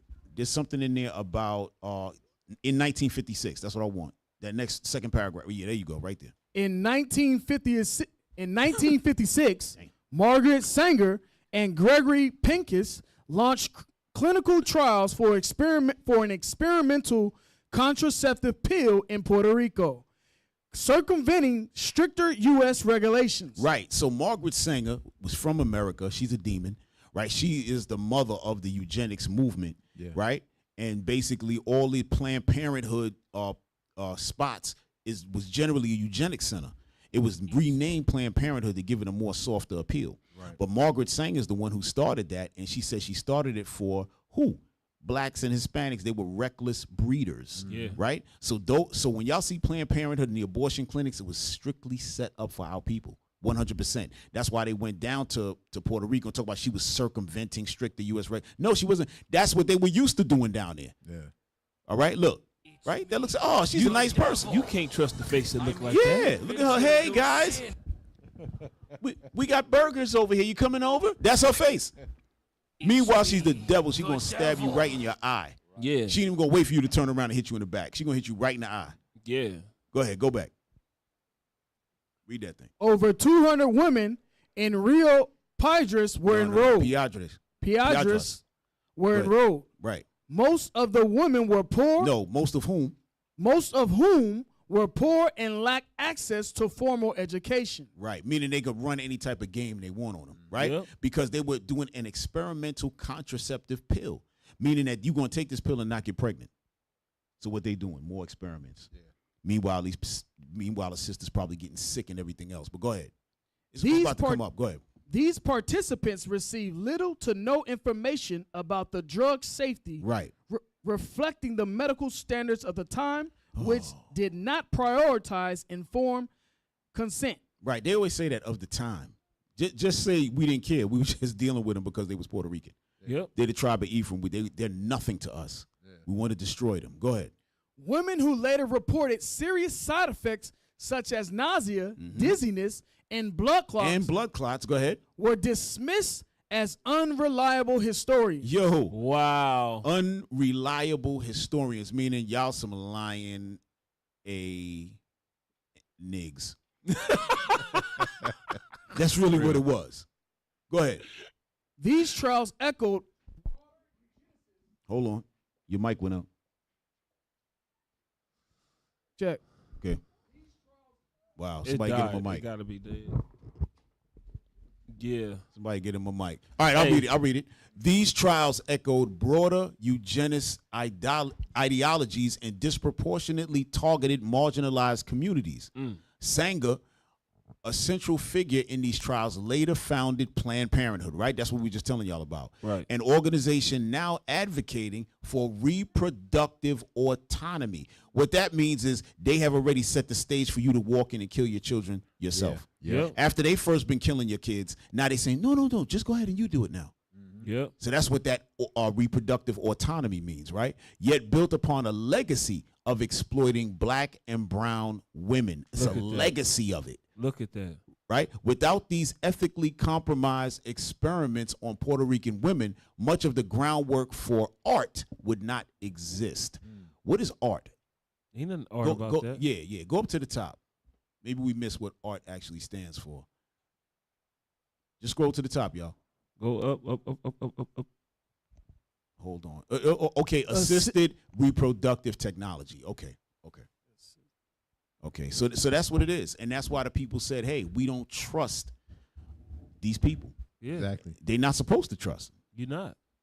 A lot of blacks, Hispanics don't like going to the hospital and don't trust doctors and stuff because of the history of. We should go to the doctors. No, 100%, we should be checking up on ourselves, but just the history and relationship that we've had throughout our being here has not been a good one. It's always been something underlined to destroy us, so we don't really trust too much. Right? Yeah, you can't. You can't trust somebody that killed all your kids. Right. You can't trust that. You can't trust somebody that wanted you to kill all your kids. You can't trust that. Exactly. You take what you can, and everything else you throw in the trash. Exactly. Right. So throw in the trash. Right. All right. Hey, y'all, bring up number 9. All right. It's from the same book we were reading before, which is Medical Bondage. Right. It's from that book. All right. Bring up number 9. It's a few pages there. We're going to read the highlighted sections. All right. Go ahead. Physicians were often slaveholders themselves. Right. You see that? The physicians were often slaveholders because the slaveholders were calling themselves physicians. Yeah. 100%. We don't know what kind of medical school they was going to. They wasn't. The medical school was that was the guinea pigs that they had on the table. Exactly. That's all they was doing. Go ahead. However, doctors also brought and hired slaves on whom to conduct experiments too painful, too risky, or otherwise too objectionable to inflict. Objectionable. Go ahead. Too objectionable to inflict upon whites. Right. They said, "Yo, we need some of them slaves so we could cut them without anesthesia." This is what the sister was talking about. Yep. Yeah. Right. There was no anesthesia. They probably said, "Man, you want some rum? Psych." Man. They ain't even get them drunk or nothing. Yeah. You know what I mean? Because during that time when they did dentistry, right? Just to show y'all, that's why I made a little joke about the barbers. The first dentist amongst Esau was barbers. Wow. Because they already had the barber chair. They were like, hey, this chair is perfect. Why don't we, let me fix your teeth while we at it. That's what happened. It's the same chair. That's how it started. I'm telling you, it's the same chair. Wow. When y'all really think about it, it's the same That's chair. They nuts. started like that. So the first dentists were barbers, right? Probably first started with just some, what do you call it? When they remove your teeth, right? Yeah. Boom, knock that out. And then things got more and more. The point is, when they saying they were physicians, we don't know if they were really physicians. That's my point. All right? Right. Go ahead. Get back to that book, y'all. Huh? You was going to say? Your mic is out? Hey, check Officer Shem's mic. Go ahead. Bring that thing back up. Go ahead. Highlight it, bro. Blaming enslaved mothers for the high death rates of their infant children. Right. So that same clown, Sims, right? It's hard to call him a doctor, but that same guy Sims that we saw the picture of and who perfected the C-sections and all that, he would blame the enslaved mothers if their children died. Go ahead. Yeah. He ascribed neonatal tetanus, newborn tetanus, or trismus, or nascientium to the mother's moral and intellectual failures. So because the children died, he said, you know what? Y'all are morally and intellectually inferior. Yeah. That's why your children died. This was a complete demon. This is what you call Dr. Frankenstein. That's the only doctor I'm ready to put on this guy. Right. A pure Dr. Frankenstein. Go ahead. Go to the next one. Or Dr. Jekyll, Cap. Right, Dr. Jekyll. Yeah. For real. That's what we're going to call him, Dr. Jekyll. Right? So this one, it says James. So that's his whole name, James Marion Sims, Savior and Sadist. That's what they say. Right? So read right under that, bro. James Marion Sims is an important figure in the history of experimentation with African Americans because he so well embodied the dual face of American medicine to which racial health disparities owed so much. Damn. Sims is revered as a woman's benefactor. Right. It says Sims is revered as a woman's benefactor, meaning what? That if it wasn't for him and all his gynecological advances, women would be in trouble. But he's really a demon. That's fake. But go ahead. Although he conducted years of night-martially painful and degrading experiments. Right. Hold on. Man, how can you use that in the same... Bro, you can't make it up. Nightmarishly painful and degrading experiments. Man. This is not a doctor. No. Go ahead. This is Dr. Jekyll. Without anesthesia or consent on a group of slave women. Right. Go ahead. He was born into a struggling family of 10 in Hanging Rock near Lancasterville, South Carolina in 1813. In his autobiography, The Story of My Life, Sims described, we got to raise it up. Sims described how despite... Raise it up, y'all. Pay attention. You got to raise it up. It'd be good if y'all wasn't asleep back there. See, this is why we need y'all in the super chat. Yeah, y'all. Super chat. Come on, help us. This is why we need y'all. We just fire the whole team and build us a new team. Yeah, we about to get, as soon as we're looking for a certain amount, that'll be enough for us to pay the new team. Go ahead. The Story of My Life, Sims described how despite a career as an indifferent, mediocre student. So this man was a mediocre student. Man. A mediocre student. Go ahead. He gained entrance first to South Carolina Medical College and then to Jefferson Medical College in Philadelphia. In the manner of the day, his medical education consisted, raise it up, of a year and a half. Don't that sound like Right. Epstein, bro? I'm telling you. Yeah, it pretty much. Bro, he didn't have nothing. He had nothing to do with the things that he was doing. Right. He was not a profession. No. He had no profession in nothing that he claimed that he had profession in. Right. But he was able to move around like he had something going. Become a doctor. The man said he was a mediocre student. There's no such thing as a mediocre student that translates into a doctor. Nah, it ain't. No, that's madness. But again, like you said, they said he started off poor, right? Epstein started off poor, supposedly, right? Yep. Then all of a sudden, this man is the head of gynecology. No, he went in there, worshipped Satan, and they said, "Yo, you ready to do this? You ready to drink this blood?" I am. They were like, "Come on in." He was like, "Come on in, Dr. Jekyll." Dr. Jekyll. Go ahead, read that thing in highlights, bro. But these were mere prelude. On a June day in 1845, 17-year-old Arnacha, or whatever, a slave on the Westcott plantation just outside Montgomery, Alabama, felt the contractions that herald the birth of her first child. 3 days later, the exhausted, terrified girl still writhed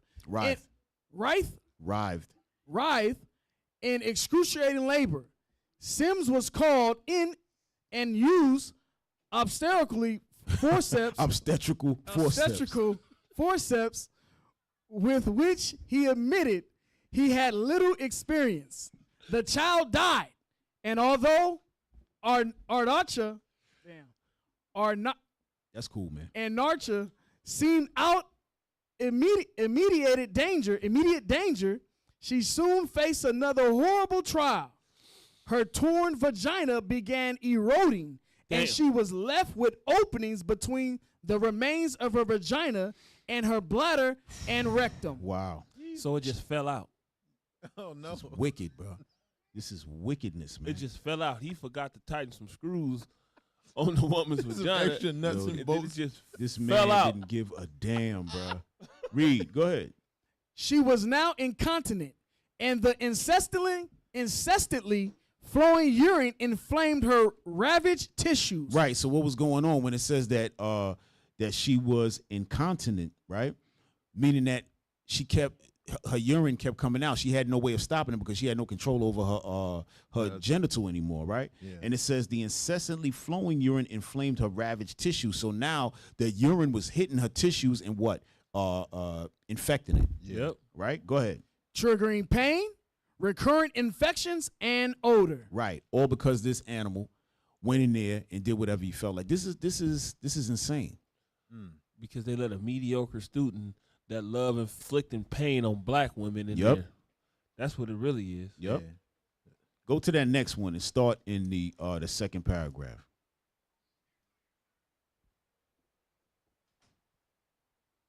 Next one.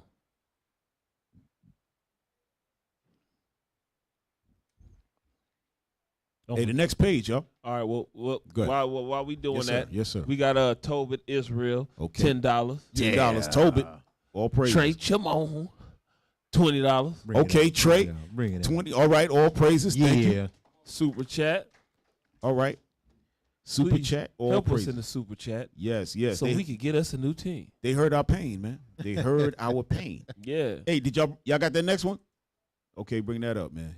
Before more super chats come in about y'all. Yep, another one just All right. came in. Oh yeah. Go ahead, read it Rivka before. Israel, $10. All right, all praises. Thank you, Rivka. All As right. a plantation doctor, Sims attended many children. Hold on 1 second, right? Just scroll back up to the top again, right? I'm gonna read some real quick, right? So I guess from the other page they were saying how he came in and removed the contagion and relocated to save, so on and so forth. But it says today we know the deaths of those slaves were probably the caregivers' fault, meaning Sims, right? Same thing we said before. When he was doing all of those experiments, and then in 1830 he finally got the C-section right. Right. That's because he was killing everybody. He was killing everything that walked through there. Oh yeah. For 8 years straight, he was Yep. killing everything that walked through there. And Yep. then in the 9th year, he finally completed a successful one. Right. And all of them people was black women. Yeah. Because they said that pain couldn't be inflicted on the white person. Right. It exactly. actually said that. It did say that. Go ahead. Now read as a plantation. I'm sorry, bro. As a plantation doctor, Sims attended many children, but he used only the black infants as subjects for dangerous experiments in tetany, a long misunderstood children's neuromuscular disease characterized by convulsions and muscle spasms. The tetany that was an epidemic among enslaved children was actually the result of severe calcium, magnesium, and vitamin D deficiency caused by chronic malnutrition. Right, because our people enslaved, they feeding them slop, they're not giving them good food, so therefore they were malnutrition.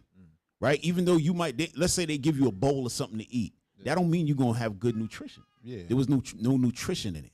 Right? Look at everything that's missing: the calcium, the magnesium, vitamin D.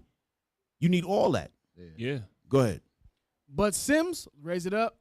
But Sims was erroneously convinced that it was caused by the displacement of skull bones during birth. You see what I'm saying? Going back to that anthropometry. Yeah. Right?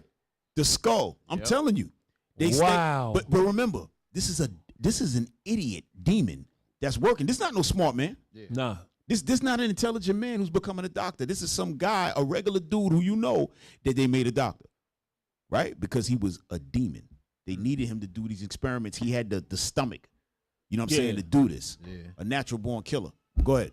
He took a sick black baby from its mother, made incisions in its scope, then welded a cobbler's tool. Hold on. Yikes. He made incisions in the scalp, then wielded a cobbler's tool to pry the skull bones into new positions, man. What? Bro, this is Dr. Frankenstein for real. For real. And they made a movie about him. Yeah, for real. He's really Dr. Frankenstein. Look.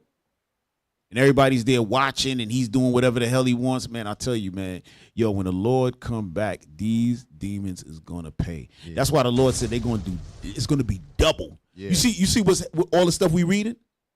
Worse things is going to happen to them. In the new Bible, in the next Bible, it's going to be like, man, the Israelites was playing with these people. Right. Oh, man. It's going to be very vicious. The Lord said, I got to put my fury in y'all mind. But see, because we don't really understand everything. But when the Lord said when he come back, he's going to put his fury in our spirit. Meaning what? We're going to see all of the evil that they did. Yeah. We're going to say, okay, now we're going to take care of business. Yeah. Go ahead.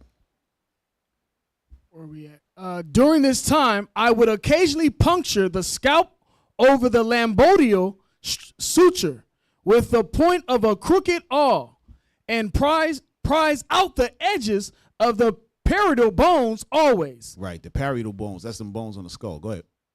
With the effect of a greatly modifying the rigid fleur of the extremities.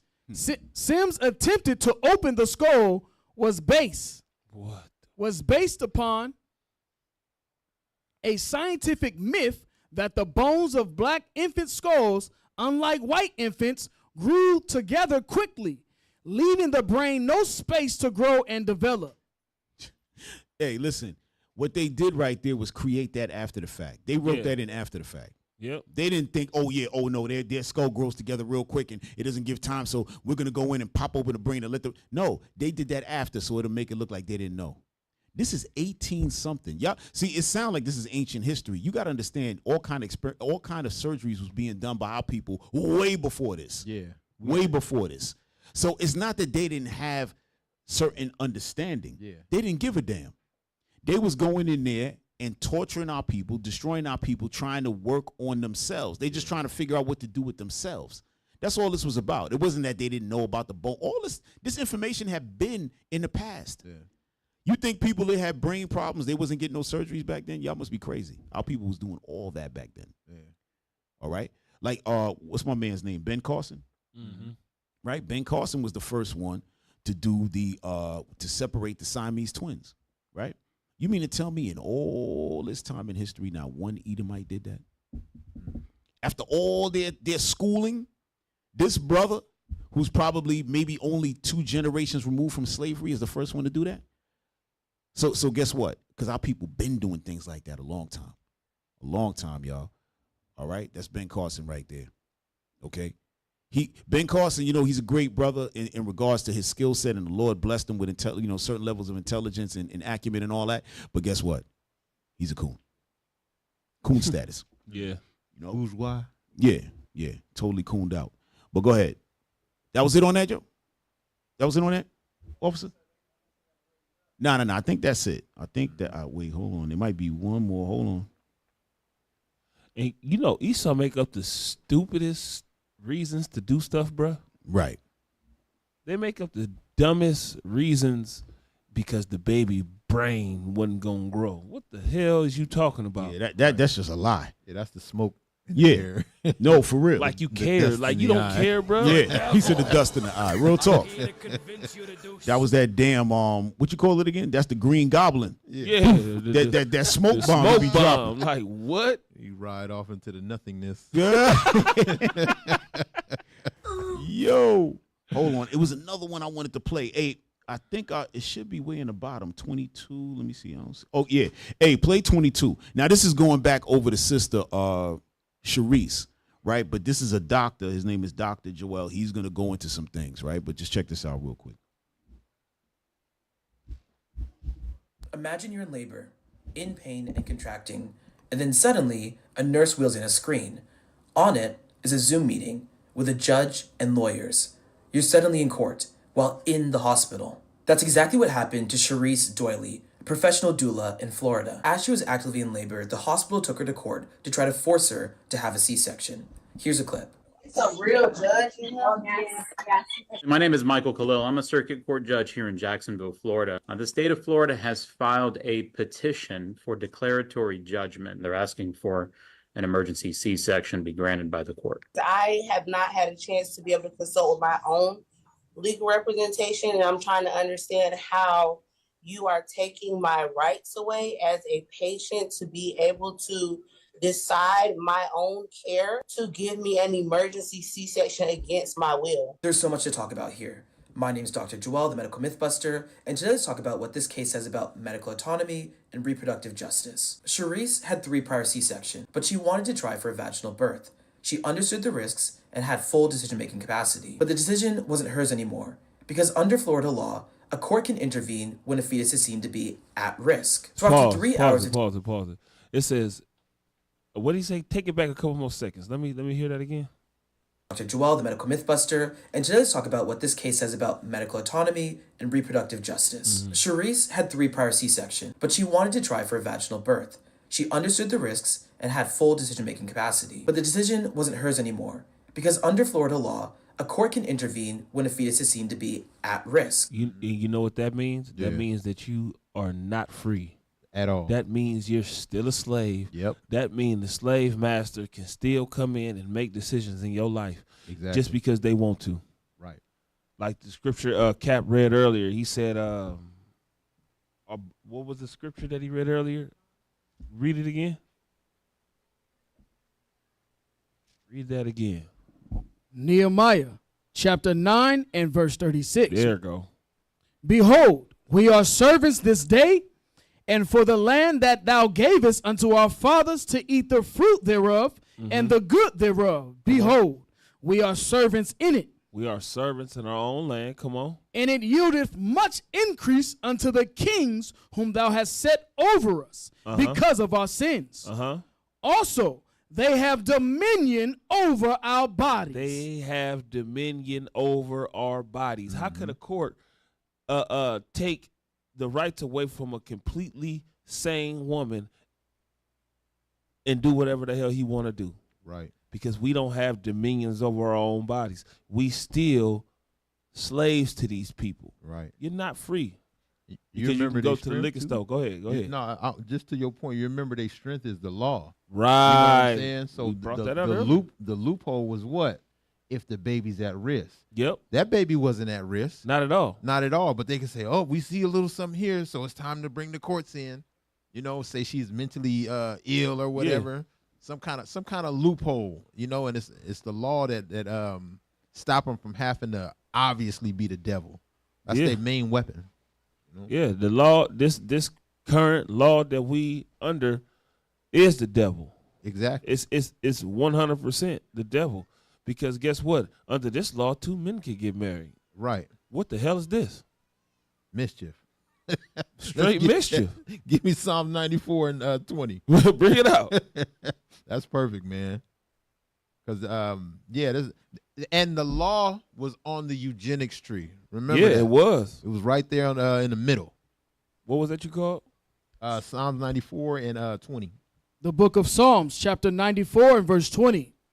Shall the throne of iniquity have fellowship with thee, which frameth mischief by law? Right. They frame mischief by a law. So, for instance, they took away slavery, but they reinstituted it if you go to jail, or you know what I'm saying? That's how they do it. So, by law, if you've ever become a prisoner or whatever, they can make you work, so on and so forth. I forgot what was that called? Title. I forgot the name of it. It's a good documentary on it on Netflix. What's it called? Slavery by Another Name?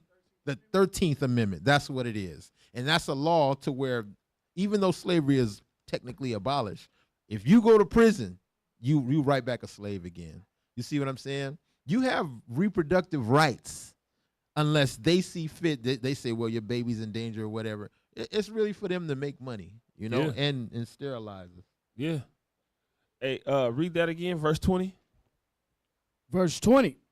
Shall the throne of iniquity have fellowship with thee, which framest mischief by a law? They frameth mischief by law. Now, the next scripture is going to tell you why they do it. Go ahead and read the next one. Verse 21. They gather themselves together against the soul of the righteous. They gather themselves together against the souls of God's people. Exactly.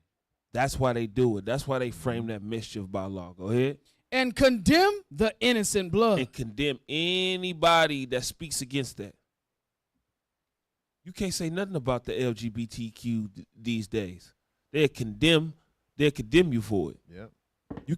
You can't say nothing about them on about anything that they do on social media. What they'll do, they'll so-called cancel you. Go ahead. Oh, yeah. Play that. Play. So after 3 hours of Take me off the testimony, screen. the judge ruled that Doily could keep trying for vaginal birth unless there was an emergency. But in that moment, her autonomy, her right to decide what happens to her own body, was overridden by the law. Overnight, doctors said that her baby's heart rate dropped for 7 minutes. Lied. Doily woke up to her hospital bed, being wheeled to surgery. Her baby was delivered via C-section. What's so interesting to me here in this case is the ethics. Because in medicine, one of the most fundamental things we're taught is autonomy. If you're an adult with decision-making capacity, you have the right to refuse treatment, surgery, blood transfusions, CPR, intubation. But pregnancy exists in a different legal and ethical space. But that doesn't happen in a vacuum. Black women in the United States are more likely to have C-sections than white women, more likely to have their pain dismissed, more likely to suffer from pregnancy-related complications, more likely to have their to die from pains childbirth. dismissed. And up until 20... Right. That's the same thing that was just in the book. That's right. The book said that they couldn't do it on white women because it was too excruciating for them. Right. And for the babies as well. Remember, they said the infants, they treated them the same way as well. Yeah. Right. They wanted to use the black babies because the white babies couldn't take the pain. So you imagine from 1830 or whenever that was, 1830. This is 2026. And it's the same thing. Same thing. That's why I'm telling you, the people who not in the truth, y'all need to believe this Bible. We don't have to keep going. Well, we got to keep going through it, but y'all have to come around and start. Look at this. You think this is going to change? You still got some brothers out there talking about, oh, now we're making a change in this world. Skip the Bible. Come on, it's just it's slave, man. It's a slave mentality. Y'all got to stop. Y'all got to stop dancing. They got to stop dancing, man. Go ahead, hit play, man. 21, medicine reinforced many of these biases through tools like the VBAC calculator, which used race in order to predict someone's likelihood of having a successful vaginal birth after previously having a C-section. If you were Black or Latina, the calculator gave you a lower chance of success and pushed providers towards offering you surgery. So that meant Black women were more likely to be told that they weren't good candidates for vaginal birth and more likely to be told to have a C-section. I look at a case like this, I have to ask, is this about safety or is this about control? Because when a court can enter a delivery room or an algorithm can decide who gets the chance at a vaginal birth, that's no longer medicine, that's institutional power. If your autonomy can be taken away at one of the most vulnerable moments of your life, then the question that I have to ask is whose body is it really? See? Imagine you're in labor. Right. We have no dominions over our body. Period. That's just what it is. Yeah. So how you don't believe the Bible when it's telling you all this stuff? Right. Thousands of years before it happened, and we still live in it, you know? Right. Come on around, man. Say, come on around. Yeah. For real. Hold on. I thought I want to bring out one more thing. I think that's it. Yeah. Nah. Thought I had one more. But yeah. So while you looking for that, let me see. Yeah. Booster Club. Bing. Oh, yeah. Hit that up. Booster Club. Make sure y'all scan the QR code, give to the Booster Club because they treating us bad all over the world. Yeah. And we trying to heal our people all over the world to wake up to this truth. Mm-hmm. Send it on over there. Send it on over there. Yo. Hey, and remember, the sisters, y'all got to come back to the laws of God. One of the laws is marriage is honorable. Yeah. A husband in those rooms is very powerful. I've been in that nursing room, and they will pressure them. Those women to get pressured. Yes. Hey, can I tell y'all something? Yeah. Can I tell you? And I forgot to ask Brianna, but the other sister, what's her name, Sharice? Yeah. Did you see her husband in the room? No. He was there. With all that pressure. Yeah. Sometimes the men is there. They don't care. They come in roughshod. They just putting the. Wow. They pushing the fake. Get up out of here. And that's why you men need to wake up into this truth, man, because we make men out of you weak brothers, man. Yeah. You can't come into the room and talk and talk nothing about me while I'm sitting right there. Yeah, it's crazy. This is all me right here. Yep. Yeah. Right. All this, everything inside up in here, everything up and through here. Yeah. Right? Because she said her mom was there. She said the kids was there. Maybe Pops was on his way. You know, sometimes you be at work, that happened. You got to hurry up, get over there. Anything is possible. But the other sister, it just looked like she was by herself. It did. No, she wasn't by herself. Her husband was there. You know what I mean? And they still did whatever the hell they wanted to. Yeah, you know? So imagine in a situation like that, they not even going to the husband saying, all right, so what you want to do, you know? At least some respect, like, hey, so what you want to do for your family? I know your wife's saying that, but what you want to do? You know, none of that. Yeah. No, sir. You not only do you have not autonomy over your own body, but that's what the Lord said, right? That a husband and wife is one flesh. Yeah. Right. Yeah, so they disrespecting both of y'all. It's one time. Yeah. One flesh. Hey, y'all. All praise to the Lord. We it's good that we see these things, right? Hosea 5:15. Hey, Cap, you know what's crazy about that? What you just said? Because they oppress your body, your choice, right? Only when it benefits them. Exactly. Abortion. For the abortion. Yep. That's it. Right. Your body, your choice, only when it benefits you. But when it benefit me and you want to take money out of my pocket, you getting a C-section. Right. Your body, my choice. I choose your body. Yeah. Right. Go ahead. What we said we was doing? Hosea 5:15. Hosea. Yes, sir. Yeah, read that. The book of Hosea, chapter 5 and verse 15. I will go and return to my place. Right. The Lord said, I'm going to go return to my place. Go ahead. Till they acknowledge their offense. We have to acknowledge our offense that we have not been keeping the laws of God. We have not been worshiping the Lord the right way. Right? So the Lord said, acknowledge your offense. Right? Go ahead. And seek my face. Right. Seek my face in the scriptures. That's what it's talking about. Go ahead. In their affliction. In their affliction, in our affliction. They things will like, hold on, things like this, 4 C-section and all that. Go ahead. They will seek me early. We're going to go looking for the Lord. Yeah. We're going to say, oh, something ain't, like this is absolutely insane. No one has ever heard of nothing like this. I'm telling you. This alone, and yes, it has happened to, like she said, it has happened to a couple of white women. But if we start to really get them numbers together, is it really happening to white women as much? Right. They got to throw a couple of them in there. You know what the crazy thing about it? Them white women probably had black baby daddies. Damn. Ain't no telling. Yo. They real talk. They was probably getting done like that because they were so-called nigger lovers. Right. You know what happened when they did the ultrasound? They said, look at the skull. That's a black baby in there. Look at that hook. Yeah, that's a black baby in there. I can tell by the circumference of that skull. It's a numbskull in there. Dang. There ain't no fitted for that big head of his. Woman, did you have sex with a black man? This is what's going on, y'all. You probably right. You probably right. If we go check them numbers out, maybe 40 to 50% of the white women had a black baby daddy. Yeah. Maybe. Damn. Or the white woman was really in danger, you know? Right. In that kind of case, you know? Right. Maybe they was really in danger. Yeah. I don't think it was really, they didn't go through what the sisters is going through. It's no way. Nah. There's no way. No. Nothing wrong with our sisters that we just watched. It was Yeah, nothing wrong with nothing the wrong children. with it. And I bet you it wasn't like really forced on them. They just putting it in there as it was. They probably Right. consented to what they was talking about, Right. and just see, we do it to white people too. Yeah, no. It's like Yeah, that one white person that got one black friend. Right. Get the hell out and of probably that's with the hospital with just all white people. So they got to get some C-sections up out of there. They say, listen, our numbers are low. Come on, where's the C-sections? Come on, guys, give me a couple of C-sections. Get one this quarter. Yeah, you can't find one problem there. Come on, you're not looking hard enough. Give me about 5 C-sections this week. and they when they did it. But other than that, our people is getting destroyed through this. Y'all seen it, close to 50% in L.A., in the L.A. hood. Right. And then a couple of miles away where Esau is at, 15% and lower. 15 and lower. As of last year, 2025, in Puerto Rico, the tribe of Ephraim, with a small birth rate, 50% C-sections, man. Yo, listen, y'all. And that's just the number that they counting, bro. Right. Look at this. Unnecessary C-sections. Read that quick, officer. Unnecessary C-sections. A study found that roughly 10% of all women feel pressured by doctors to undergo C-sections.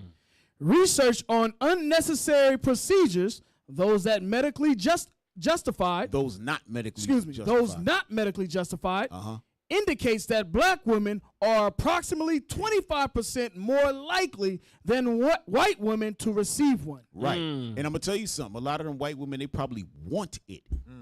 You know what I mean? They're probably like, oh, yeah, just take it out. Because scientifically, it's like, all right, if you're just going to take it out, I'm good. I don't really feel like going through the pain. I heard some people say that. I don't want to go through the pain. You know what I mean? But you're going to have some kind of pain. You ain't going to just have a baby with no pain. Come on now. Not yet. Go ahead. General C-section rates, 2022 through 2024. In the U.S., the average C-section for the white race, C-section rate for white women is 31.1%. For comparison, the rates for other groups are black women, 37.1%. Right. Asian Pacific Islanders, 34%. Hispanic women, 31.9%. American Indian / Alaskan Natives, 29.9%. Right. But if you really look at the percentages, Yes, I was just about to say that. It's still skewed because these are the minority groups. Right. So 30-something% of that is higher, way higher than their number at 30-something. You know what I mean? We have to really check them numbers, man. For real. That 30-something for real, that's that 30, 60, 68. Hey, look at this. 80, Check this that's out. like 80-something%. Look at It this. said right there. Look. Check that out. Go ahead. Court-ordered procedures. Historically, court-ordered C-sections have disproportionately affected minority women. You see that? They have affected them disproportionately, letting you know that a lot of these C-sections, we wanted had nothing to do with it. It's what they call the low risk. There was no need for it, but they forced it. That's what they're saying. Go ahead.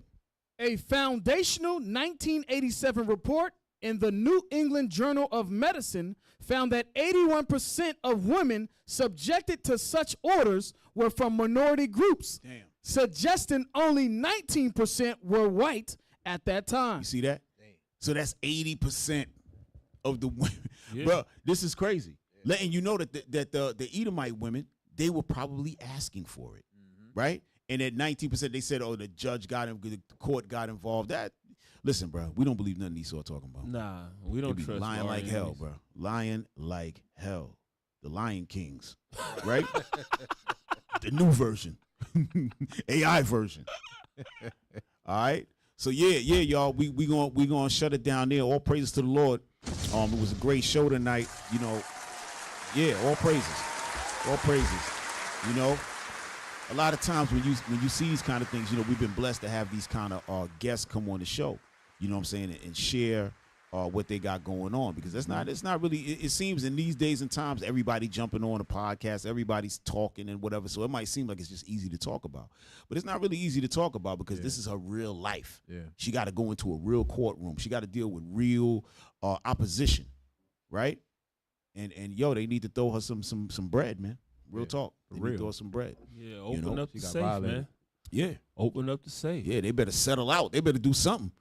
Talking about, oh yeah, I don't have much time. You know, we're checking the what they call it again, when it got the time span on your Statute of limitations. statute of limitations. Yeah. They got the nerve to have a statute of limitations with this. We crazy. didn't even know this was the law. Right. So we ain't know the law. We don't know the statutes, right? Like some of y'all don't know the laws and statutes of the Lord, right? But y'all got to learn them things, all right? So, yeah. So, again, y'all, Booster Club, right? We just hit it a couple of minutes ago, but hit that. You know what I'm saying? We got the brothers all over the earth right now as we speak, all right? And all over the four corners of the earth, and they pushing this truth crazy, all right? The Isaiah 11:11 project. We need to do this, all right? We need to activate the angels, all right? That coupled with the war and everything else, we trying to get up out of here, y'all. You know what I'm saying? We ain't saying don't live all right while you here. Yeah, go to work, do what you got to do, but keep in mind that we are trying to get to the kingdom, all right, and start a new adventure. Go and send that. For real, all right?